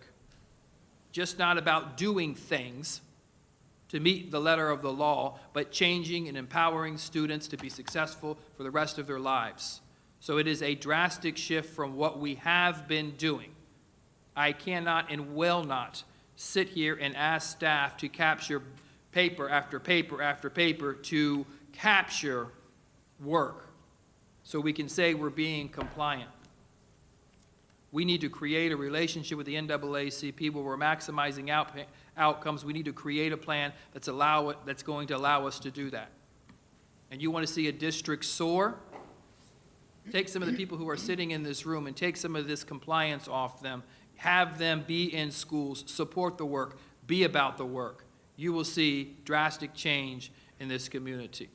So I'm looking forward. Mr. Brown was planning on being here. I've met with him a number of times over the last several weeks. And my recommendation is to pull together at one of our next business meetings based on the availability of him and his team to come and sit with this board and have an open and honest conversation about what has worked, what hasn't worked, and then create a plan based on what we've learned to move us forward, to ensure that we're about the work and in the work and ensuring a successful outcome. Ms. Marshawn Green is here. She is volunteered her services for the last 2 years and served as the chair of our equity committee. I've also had conversations with her. She did sign up to speak at the public hearing, but I asked if she would kindly wait to present at this particular time. So Ms. Green, if you would like to present. Am I timing? Dr. Moore, am I timing? Good afternoon, board. So again, I would like to welcome Dr. Jones and Mr. Barefoot to our board. So I'm not here to speak to what was presented tonight. I'm just here to discuss about you all meeting with the NAACP Executive Committee and the Equity Committee. Our previous board had agreed to quarterly meetings, but that did not happen. So I'm just asking, as you all schedule your meetings in the future and set your priorities, that quarterly meetings with the Executive Committee of the NAACP and the Equity Committee together be one of the priorities that you set. And I would just like to bring to your attention that my tenure is coming to an end, and there may be others that will not be on the committee. So if you will have your initial meeting as soon as possible so that we can bring you abreast of what has happened for the last 2 years and where we are, and just discuss like expectations from you all and how you can assist with moving the needle forward. Also, when you're scheduling your availability, we ask that it be in the afternoon because most of the NAACP Executive Committee are working class, as I am, so we're not typically available at 1 p.m. during the day. If you all need assistance with this, Mr. Barefoot, you being the chair, it will likely be me facilitating an email with you and the NAACP president, Mr. Brown, just discussing. So if you all discuss what days you're available in the evening, and then I will facilitate that email, and then Mr. Brown could take those dates to his executive committee to get the ball rolling with that first meeting. I think that's all that I was going to just suggest to you all. Just have this meeting so that we can bring you abreast and start to build that relationship as Dr. Moore was suggesting. Thank you. Thank you, Ms. Green. That does conclude my presentation. Just to summarize, we as a system have done significant work over the course of the first 9 weeks. We've set ourselves up in the midst of a very challenging time to continue to reap the benefits of the created systems and structures. Still significant work to do, still extremely challenging, and there is a level of frustration out there in the midst of a pandemic. We all need to continue to celebrate our individuals, all individuals in school, and encourage them and celebrate them. I'm going to keep saying that word because that is the appropriate word to use. My recommendation is to work with the chair to, as well as Mr. Brown, as Ms. Green was saying, to find a time really to begin the exploration and begin the conversation about where we are, what we have learned as it relates to the joint plan, the implementation of the African American Achievement Plan, and then based on what we learn together through that conversation, really begin the hard, our genuine work of creating a plan that is in the best interest of moving this work forward and doing so in a way that maximizes and honors everyone's time and the opportunity that they have to have a positive impact on the life of the children in this system. So with that, Mr. Chair, that is the presentation. Thank you.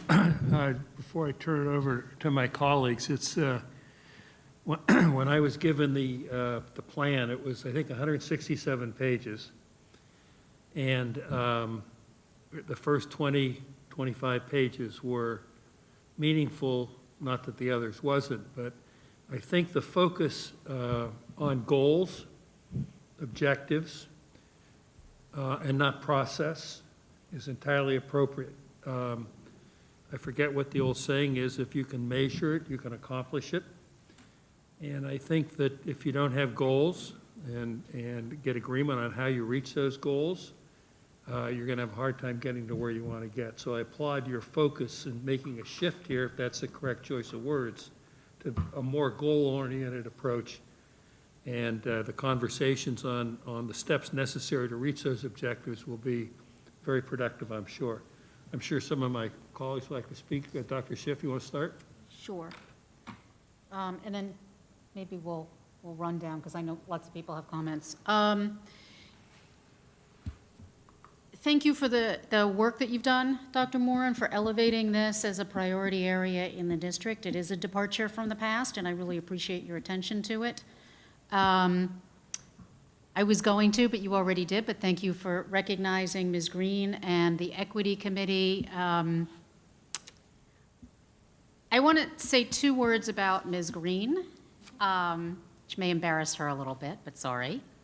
I've actually known Ms. Green since now 2017, when we met on the Code of Conduct Committee, and we were both running for office. And what I appreciate about you, and what I want to say publicly, and even though we don't always agree, is you never quit on this district. You have been showing up for this district long before I got here, and maybe long after I go, I don't know. But your role in the Code of Conduct, your role taking on chair of the Equity Committee, which is no small task, I really want to acknowledge you publicly for, and how much I personally value that, and how much we as a district value your willingness to step up, even when it's not pretty, and to hold us accountable, but even inside that, to continue to work with us to do this better. And I really, I appreciate your work, I appreciate the work of the Equity Committee, I appreciate the work of the NAACP in working with, for, and sometimes adversarially with this district, because that actually makes us better, and it makes us do our job better. I didn't know I was going to say that. That wasn't planned, but it's what's present for me right now. A couple of things I just want to respond to in what you said. We've talked about this, obviously, often since you've been here. One of the, I appreciate when we get reports like this. One of the things that is often challenging is we don't always know the data that went into them, behind them. And so sometimes, I know for me, and possibly for my colleagues who are also data wonks, that's sometimes hard to see where and how that comes from. And I want to acknowledge a couple things in this that aren't necessarily obvious, and because of COVID, and you alluded to this. There are a lot of numbers here that, without acknowledging the difference in who's sitting in seats, the numbers without that context are not as representative as we hope they will be in the future.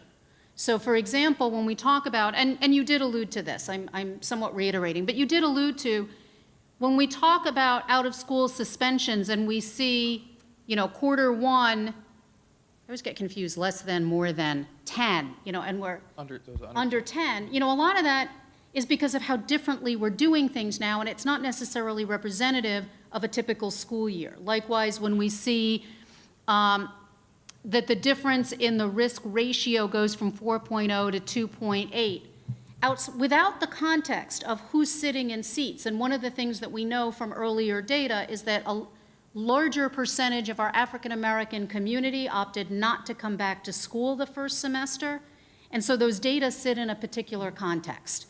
And I want to be clear about that publicly, because that's not always obvious to people who aren't used to studying data and aren't used to understanding the context in which that data occurs.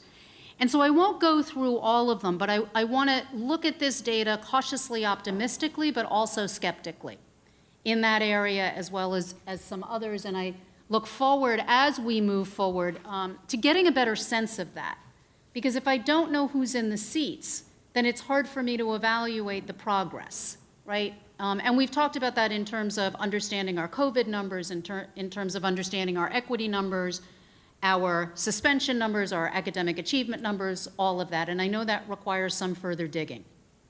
There's an upside and a downside to that in response to some of what you were speaking about, which is the upside is we have the capacity to do that, and we want to do that, and you're digging into that in ways that I don't think we've dug in the past.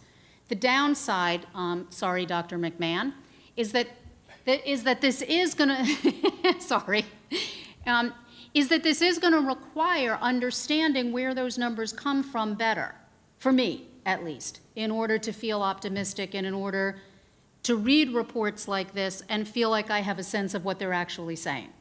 So heads up, Dr. McMahon, Dr. Moore, I may be asking for some of that. Absolutely. And you know that I do that. The other piece of this is two more things. In talking about the joint plan and then in moving forward on the DSEG, what we call the DSEG order, really the joint agreement.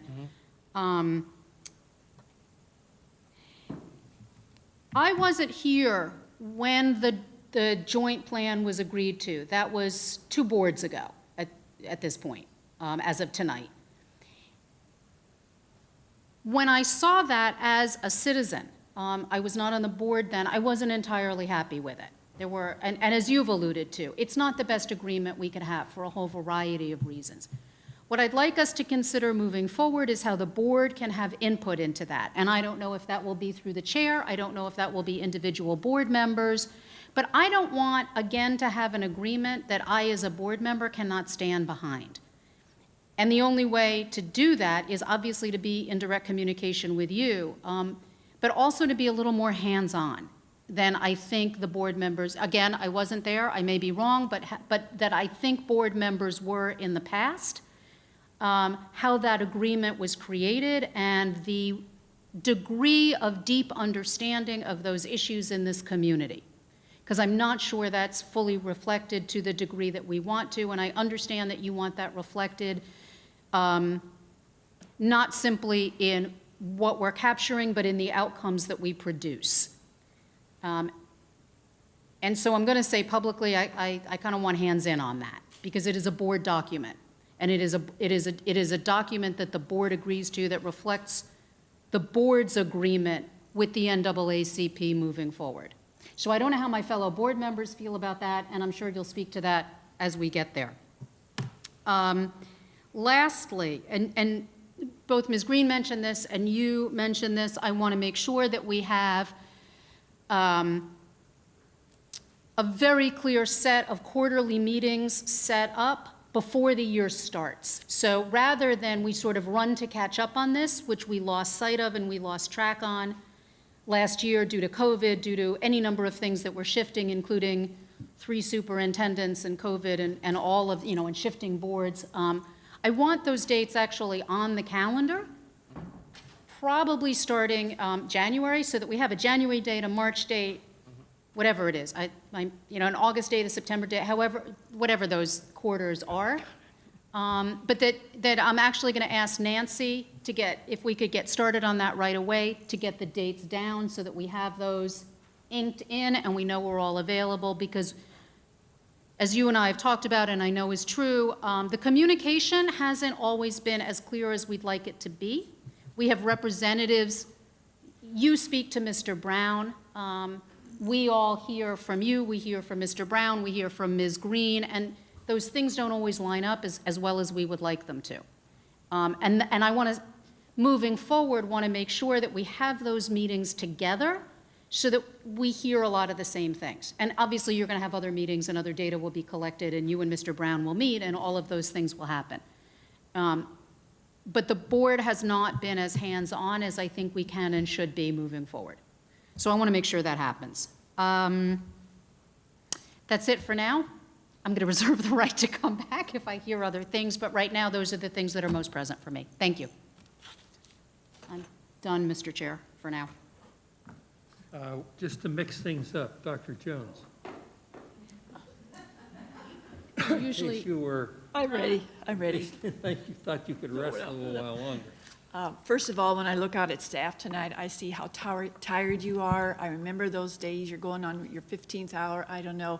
But I also know all the work you put here, and I thank you very much for that. Dr. Moore, I'm so glad you ended with how you did end. I'm ready to do the work. I'm absolutely 100% ready to do the work.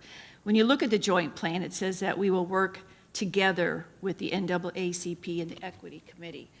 And when I look at the African American Achievement Plan, which is over 100 pages, I'm thinking, as an old high school principal, I'm thinking, whoa, compliance, compliance, compliance, data, data, data. Are we taking the time that we need to take the time to do the actual work in the classroom? You know, instead of the forms, the compliance, the data. So that's one thing I really, really want to focus on when we talk with our NAACP and Equity. What are our main goals? What do we want to accomplish? We know we've got to work on suspension rate. We know we've got to work on academic achievement. We know we've got to work on attendance. I think that's one of the highest early warning indicators we can have. These are the things. Let's not just, you know, spread it out so thin that we don't know who's coming or going or when the report is due. But I am so darn ready to do the work. One other thing, and I said this several times when I was meeting with people before I decided to run. I was amazed when I was executive director here and I was told we had spent around $800,000 for partial unitary status on 3 things that we had when I was principal. I don't want another dime spent, this is just my opinion, except if it's in the classroom for kids. And I just think that's important for our teachers, our students, our administrators, because they can do the work. There's no doubt they can do the work. We've got to be there to support them. Thank you. Mrs. Rosario, your turn. Thank you. I have a question first for Mrs. D'Agresta. Mrs. D'Agresta, when are we required to submit to the courts our update? Was that now in November or was that in October? Well, I can give you just from the court order, there was That's what I'm asking. there was an updated report due in September. And prior to that report being due, it became apparent that we weren't able to reach agreement on the content of that report. So the document filed with the court was simply to advise the court that we weren't able to reach agreement by the September date, that we were working still together to try to collaborate, and that we would be electing to go to mediation. Now, since then, there have been additional conversations, and so tomorrow I will get back with Dr. Moore to see if there is an update that we can provide to the court. So that's the September. We also have an annual report that the court had requested, and the date for that is going to be in December, the beginning of December. I don't have the exact date off the top of my head. So something in December. But again, if we are working towards that information to be submitted, we can certainly submit a notice to the court saying we need some more time, or we're almost there, and we can ask for some additional grace on that deadline. So thank you for that. So one of the reasons why I asked that is because it's understood that the work that we're supposed to do together is supposed to be collaborative, and there is a report that is supposed to be sent in December once a year, summarizing all of the work that has been done up until this point. One of the things that is written in the joint annual report, court order, I just kind of highlighted it, is on the second page, and it reads, "The school board and the Indian River County NAACP Executive Committee also will hold public meetings periodically throughout the year in order to discuss the joint plan. And that is something that we collectively agreed that we would do. What we missed this year because of COVID were those periodic meetings. So we certainly need, that is definitely overdue, so that indeed the NAACP and the school board collectively talk, we hear what is on your mind, what we can do to better, what Dr. Moore has been doing, so that we are all on the same page. And it's my understanding that that should have been done in plenty of time before the December meeting, before the December report, so that that would be included within the December report. And then we can say, we have sufficiently met according to what you requested of us to do. So I stand in agreement with Mrs. Green on that, and with Dr. Schiff and with some of my colleagues, that it's long overdue for us to be able to try to make that work. I don't know how the timing will work, but if Mrs. DeAgresta is saying that a notice can be sent to the court saying we need a little bit more time, possibly because of the COVID situation, maybe we're getting ourselves back in order. I don't know how long of a wait the court would give us, but I think that it's important that we meet before that memo is sent, or whatever that report would be, to be sent to the court. I wanted to mention something else before Dr. Jones, and now it just skipped my mind. So come back to me at the end, and I'll mention it. Hopefully it'll come back to me. Okay. Sorry about that. Sure, thank you. First of all, thank you, Ms. Green, for your service to us. I know that you're coming upon the end of that service, but I know you're still involved in our schools, and thank you for doing that. Thank you for this report, Dr. Moore. We are shifting in what we're doing, and I think it's the fact that it's flexible, and we need to be flexible. We need to do what's right, not what checks a box. And I think that's exactly what we need to do. So I agree with my fellow board members on their comments. I think that we all kind of agree that we do need to move in that direction and not just checking boxes. So I appreciate that. Other than that, I'm going to be redundant in saying anything because I think they've pretty much covered it. So thank you. Okay, did you? I did. Did you remember? Okay. I did, I pulled it up. One of the handouts or backups that Dr. Moore provided for us was a list with links to the data. It wasn't included in the presentation that you gave tonight, but I wanted to mention that for anyone who is interested in looking at that data, because there was quite a few that were listed in there. I also wanted to ask Dr. Moore that when we are providing, and I saw it in your presentation, when we're providing information to the community or at our meetings, in any opportunity, I'd like us to continually crosswalk whatever we are doing with our district strategic plan so that the goals align and we're not just reproducing another report for just the sake of reproducing it. I want us to be able to constantly link those items together.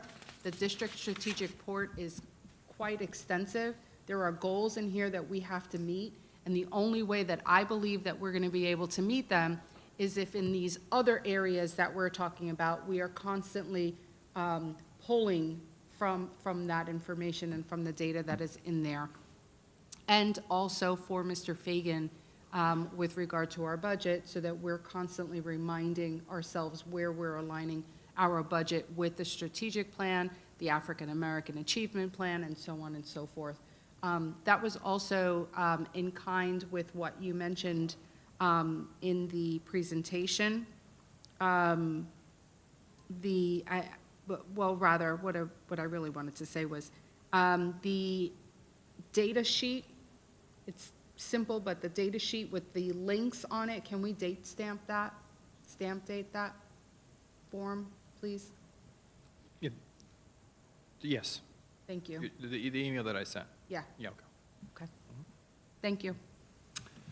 Okey-doke. So that's the end of report. We will need a motion to approve the quarterly update plan. You don't? No, just a presentation. That's just No vote. a Move from presentation. action. Okay. So then the next item are what I call members' matters.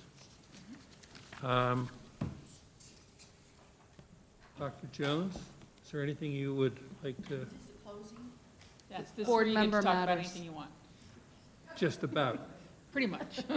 pretty much? Yeah, it's getting Uncensored. late here, buddy, I'm telling you. Okay. Just in closing, I want to thank everyone, the community, for putting your trust in me for this position. I'm very honored to be sitting on this board. I will always keep a student focus and support of our teachers to get the right thing done. I know this has been a hard year for everyone, teachers, students, parents, community, so, you know, we just got to hang in there and continue to do our best and move forward. Thank you to Nancy Esplin and Dr. Moore for getting me ready for the meeting today.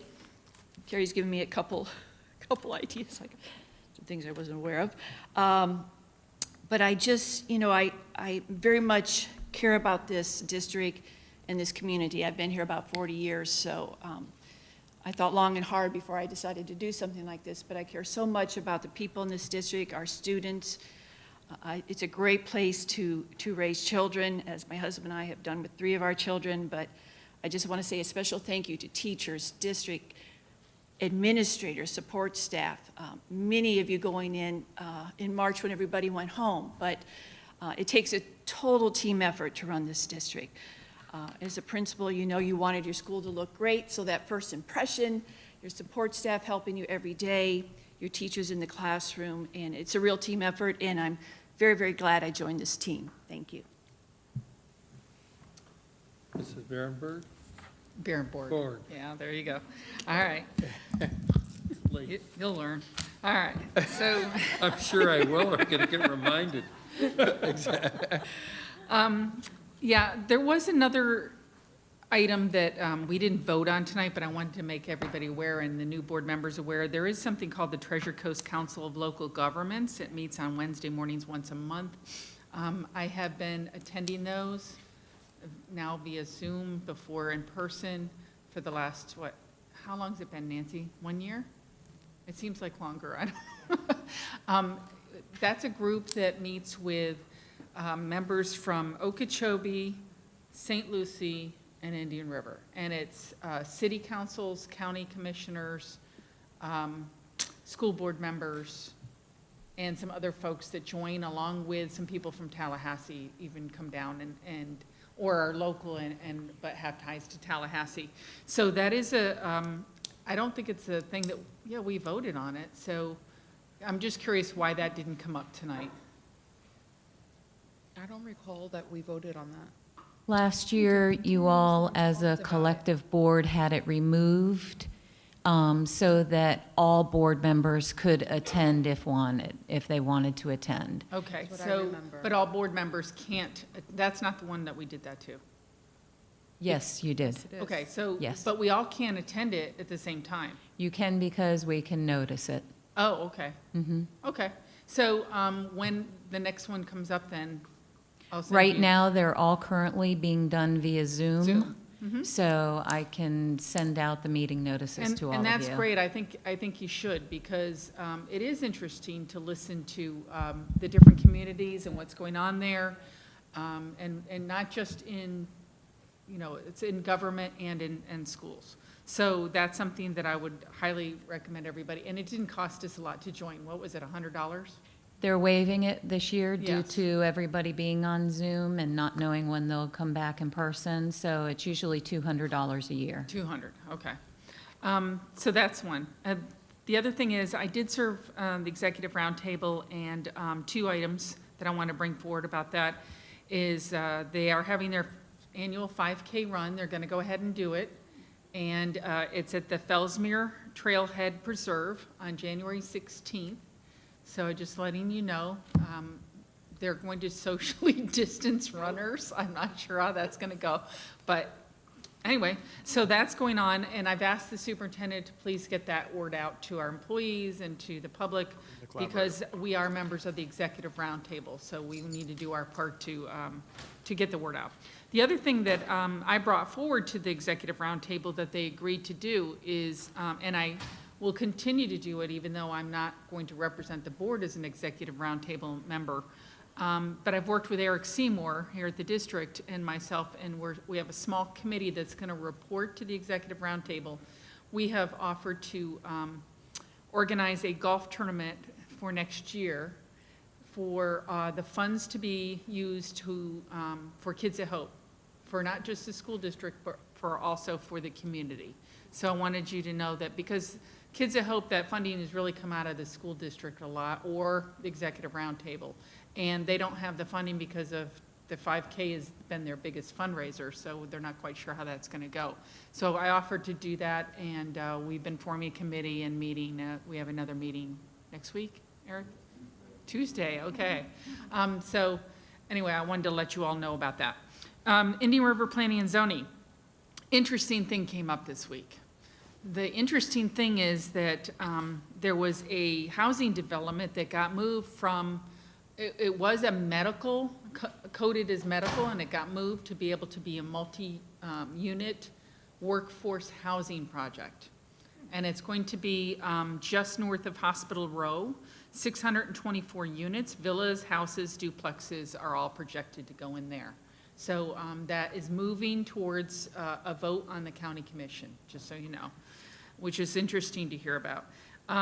Tonight we approved a consent item that was donations, and I wanted to say thank you to the Ed Foundation. There were several schools that were able to get funds from that.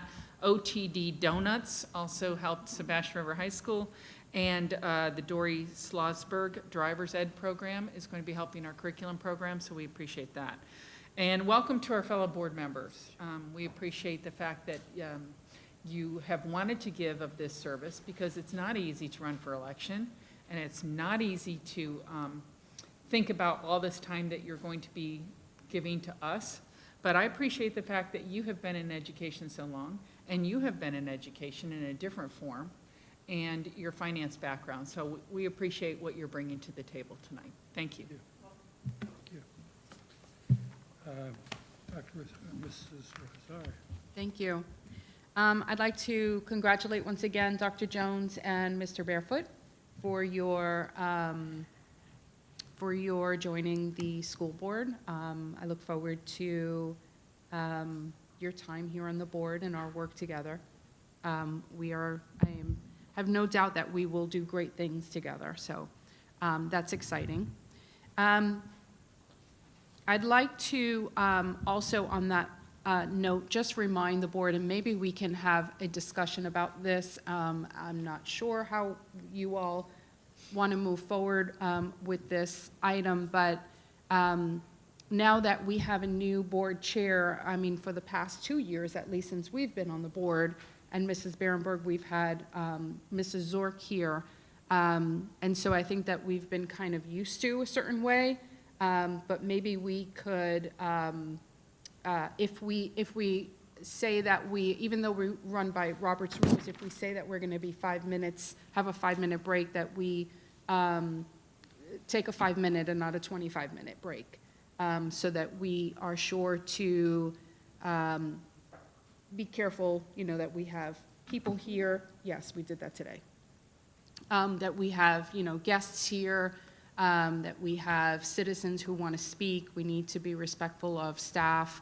I'd also like to request of the chair, of course, this is your meeting, but to the chair, when a board member, whomever it is acknowledged to make a statement that it's that person who goes first before somebody else. Oftentimes there are statements that that person is requesting to go prior to somebody else. So I think kind of that how the meetings are run and how you call people might be something to consider, if I might suggest and offer that respectfully. And so that's something that I would like for us to kind of think about, and, you know, how we can address some of those things. We police ourselves, because this is our meeting. It's not like somebody else is gonna come and tell us what to do. We police ourselves, and so we have to be open enough to offer these suggestions to our fellow board members, to each other, so that our meetings can go the way that we want them to go. With that said,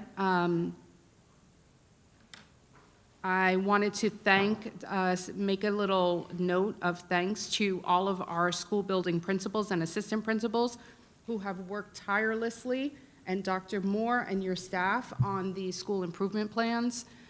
There have been multiple edits to them, I believe, from what I understand, to get to what we have today. I'd like to share with the board some conversation, a brief conversation that I've had with Dr. Moore and Mr. Meyer on the school improvement plans. I'm looking forward to a new format, so that the format that is used now, which is called SIMS, I want to be able to articulate this well, does not exactly align with the format of our district strategic plan.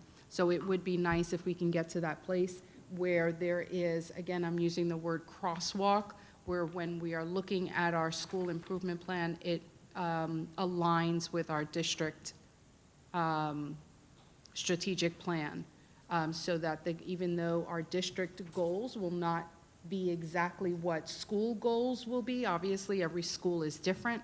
I see some smiling faces. I hope I'm on the right I'm on the right, you know, track here. Yeah. And so I'm looking forward to getting to that moment where everything is kind of aligned together. I wanted to give another thanks to Who We Play For and Kurt Eastman and everyone else who is here. And thank you to board members for supporting this policy. Well, hopefully this policy to be. It's very important, and it is really something that I think, as Dr. Jones mentioned, is really a no-brainer. It's something that I think is long overdue. With only 4 school districts moving in this direction, 3 prior to us, I think that being pioneers is something that we ought to be proud of. And I'm looking forward to the day when this finally passes.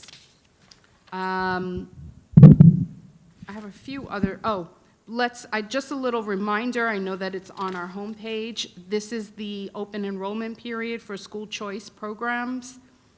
It is now open, so for any parents who are listening, please go on our website and please go ahead and search for the school of your choice, fill out your application, and now that, you know, one of the things that I ran on is being able for us to get to a place where we can offer school choice as a real school option, including transportation, and we're finally here. So I really encourage parents to look into it and see what is the best fit for your child.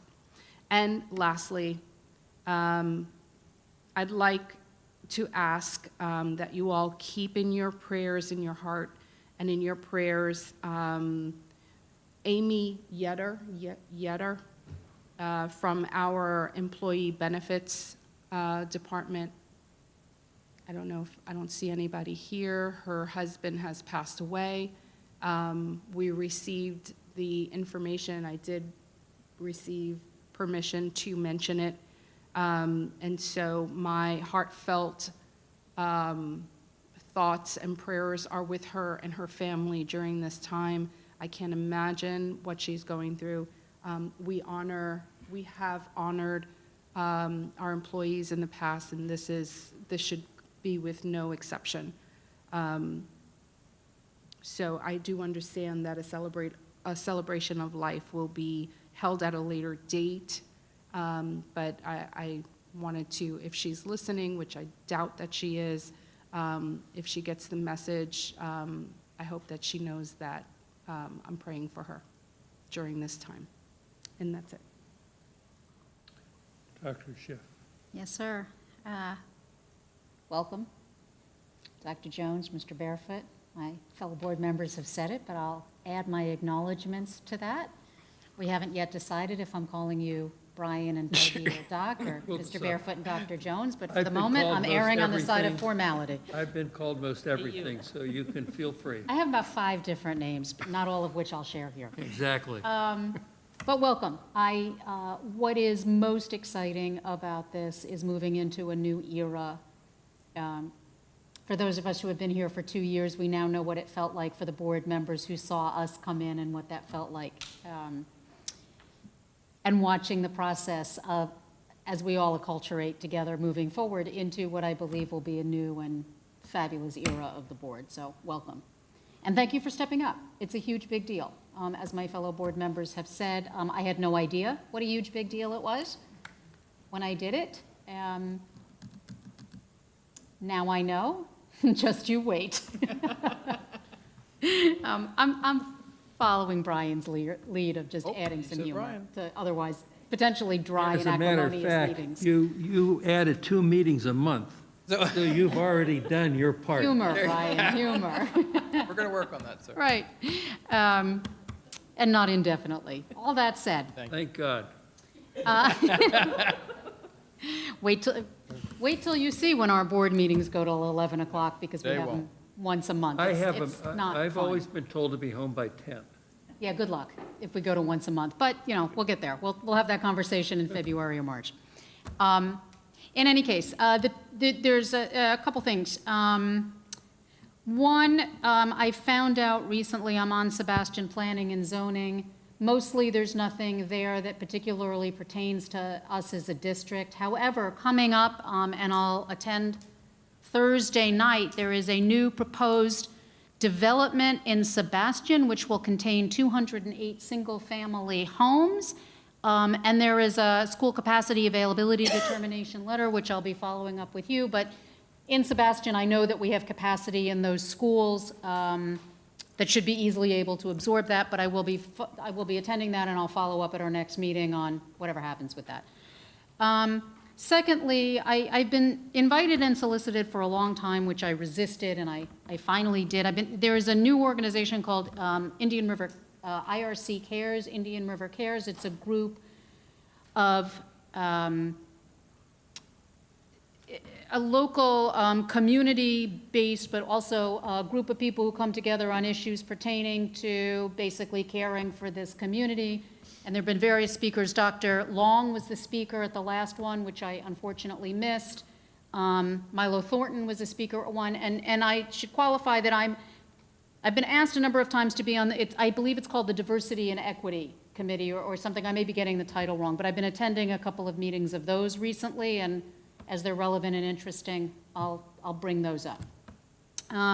Finally, back to what Mrs. Rosario was saying. One of the things that I hear you calling for, and I would second, and I would like us in our next board discussion, I think the issue is not simply the things you mentioned, but it's board protocol generally. What we have not done a good job at in the past is ensuring, for example, that we are clear and succinct and limit our comments when we need to do that. That we speak to the point, that we speak directly, that we go in a particular order. And I think we need to have a conversation about a variety of levels of protocols and guidelines, and that we do that sooner rather than later as the new board, so that we can come together on how we want that to look for ourselves. And I invite us, in the past when we had board discussion, we as board members submitted, the way that Mrs. Zork ran it was we submitted items that we would like to talk about. Mr. Barefoot, it will be up to you how you want to run that, perhaps in conjunction with Mrs. Barenborg, who was here in the past and is your vice chair. But as we start moving forward, I'd like us first to address some of those guidelines, protocols, and determinations of the roles and relationships we want to create together as a board. So welcome to a couple meetings a month and then some, and I'll see you in a couple weeks.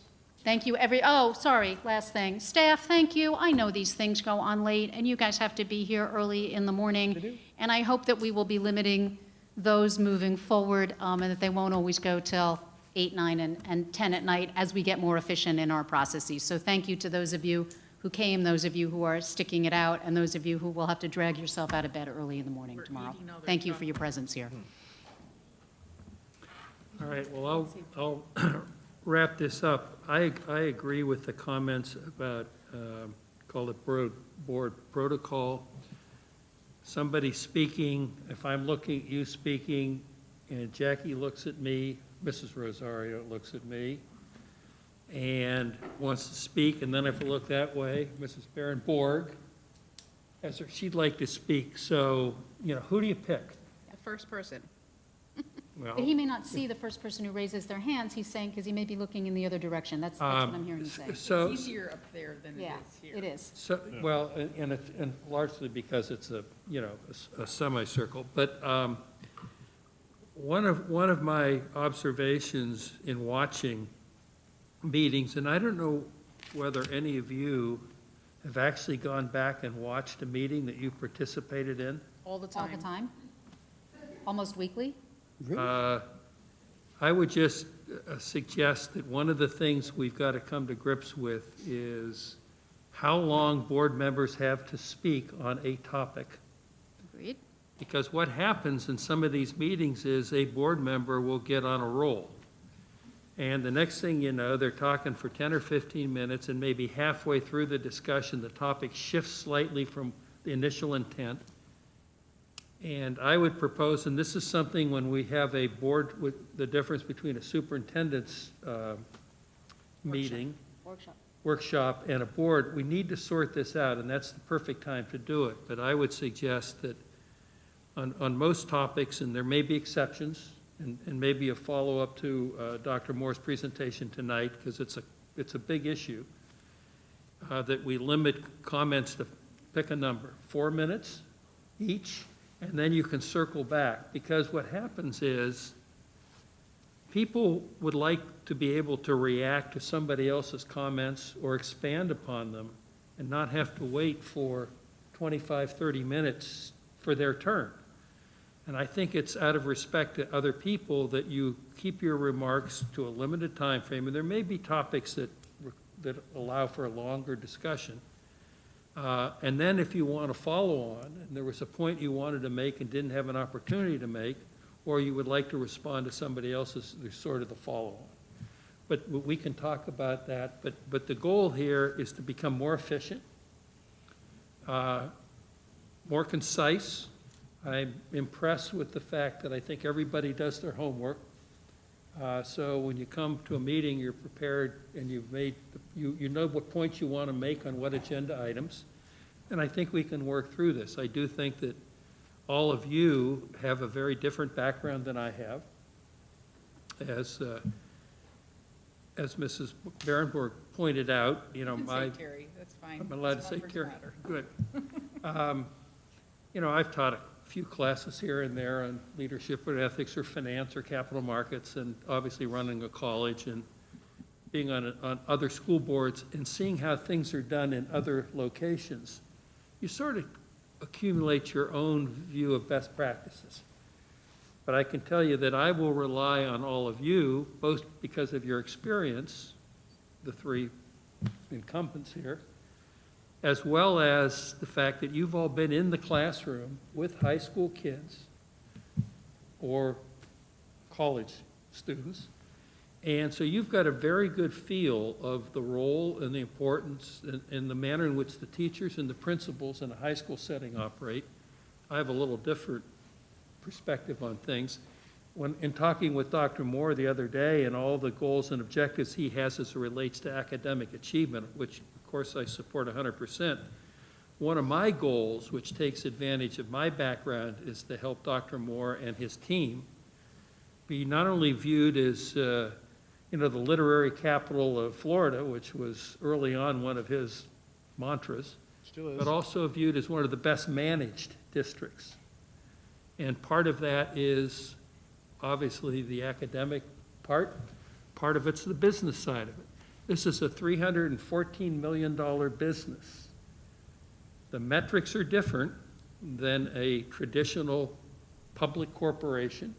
This is a public entity, but nonetheless, it is a business. And so whether it's a strategic plan that in order to be successful requires a financial plan overlaying it, because if you come up with a strategic plan that you find out you can't afford, it's very frustrating. So they've got to go hand in glove. You can't eliminate the dollars and cents part of what you're trying to accomplish from the actual goal of trying to improve academic achievement or whatever the case may be. So I'm hoping that over the next few months we can get used to one another. We can share ideas, but the goal, I think we all have the same goal. Make these meetings short. I'm sure the staff would love that. And we can figure out whether we want to call each other by Mr., Mrs., Doctor, or hey you, as time goes on. I'd like to thank all of you, as everyone else has. I look forward to working with my colleagues. I think we can accomplish a lot together. There are challenges, but they're not a lot. If you don't have challenges, it's not as much fun, because then challenges create opportunity. And I think, I'm sort of opportunity obsessed, and I like that part of it. So thank you all. And unless Dr. Moore has any closing comments? I do have just a few brief updates. Tomorrow at 11, we'll be doing a Facebook Live, Ms. Emerson and myself, highlighting some of our choice options as we're in the midst of that particular window.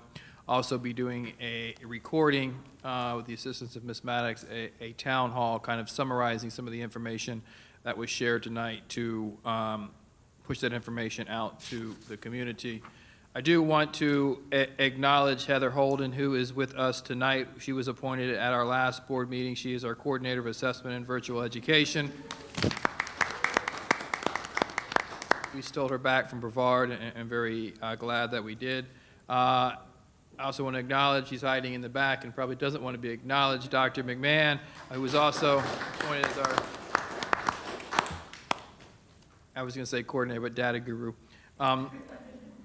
All things data. And I can tell you, board, that the staff that is here, there's a level of excitement in this district as it relates to the opportunity that we have. And I came here, as I said in my interview, prayerfully so. And we are pulled together to provide transformational impact to this district. And COVID can attempt all at once to get in the way of that impact. But after being here for going on 11 months, the children in our schools deserve that transformational impact. And what we can provide with them, the folks who are in our schools, the folks who are in this district office, with the leadership of this board, can in fact provide that impact which changes the life trajectory in a positive manner for the children in this system. And I'm all in. I'm here to do that work, and will never fear moving the system or the district under your leadership in that direction. So yeah, we're tired. I think we're tired today. But I can tell you over the last couple of weeks, there's a level of excitement in the system that's very, very encouraging, and looking forward to working with each and every single one of you to bring that kind of transformational impact to our students. Thank you. Mr. Barefoot? Yes. Brian? Dad? Whatever you want to be called. My grandchildren call me Pops. Oh, Pops. All right. Call There you me go. Pops. There you go. Pops. All right. I just thought I'd throw a little humor in at the end. Question, since our next meeting then is not going to be December 8th, correct? It's going to be December 15th? Is that where we are? Okay. And the reason why I bring that up is I'm because... sorry, I didn't hear. What was your question? Is it the 8th is our next meeting? December the 8th. It is the 8th. Okay, so I would assume that's when, Dr. Moore, you're going to do the presentation about where we're going to go with steps on removing masks and COVID and all that. Whenever that next meeting, I believe it is the 8th. So initially what was in the item is during the workshop, we'll have that presentation. That's right, we're back to 2 meetings. Yeah. All right, thank you. And is that meeting, is that the superintendent's workshop or is that the board workshop on the 8th? Or can they be combined It's a business, there's a business meeting at that night? night? But I'm talking Yeah. about, The workshop, so, Mr. Barefoot, I'll circle back with you. I think in those December meetings, it'd be very important, at least for the first one, that we look to find a time that works for the NAACP to have that meeting, as well as the presentation or update as it relates to where we are with our Safer at School program. bottom line is the only thing that's now been set firm is December 8th. Any workshops are to be determined? Yes, yes, and we'll work through Nancy in your office. Okay. Well, I guess that's it. Actually, we have the Thanksgiving party in the parking lot. Absolutely. That's actually the next meeting. Next week. No. That's social, right? Yeah. That's. This Friday. We may be together, but that's not a meeting. It doesn't count. I as- understand I that. know. It's a matter of terminology, and, I know we have Thanksgiving thing in the. our lawyer here, but You get an It's a lunch. Properly noticed. it's a lunch. It's a Yes. tailgating lunch. It's a tailgating lunch. It's our next get-together. Yes, it's an opportunity to public. connect with That's the just for staff I in this building. understand. You just Meeting mentioned it. adjourned. There you go. Time, it's the yearly, Brian.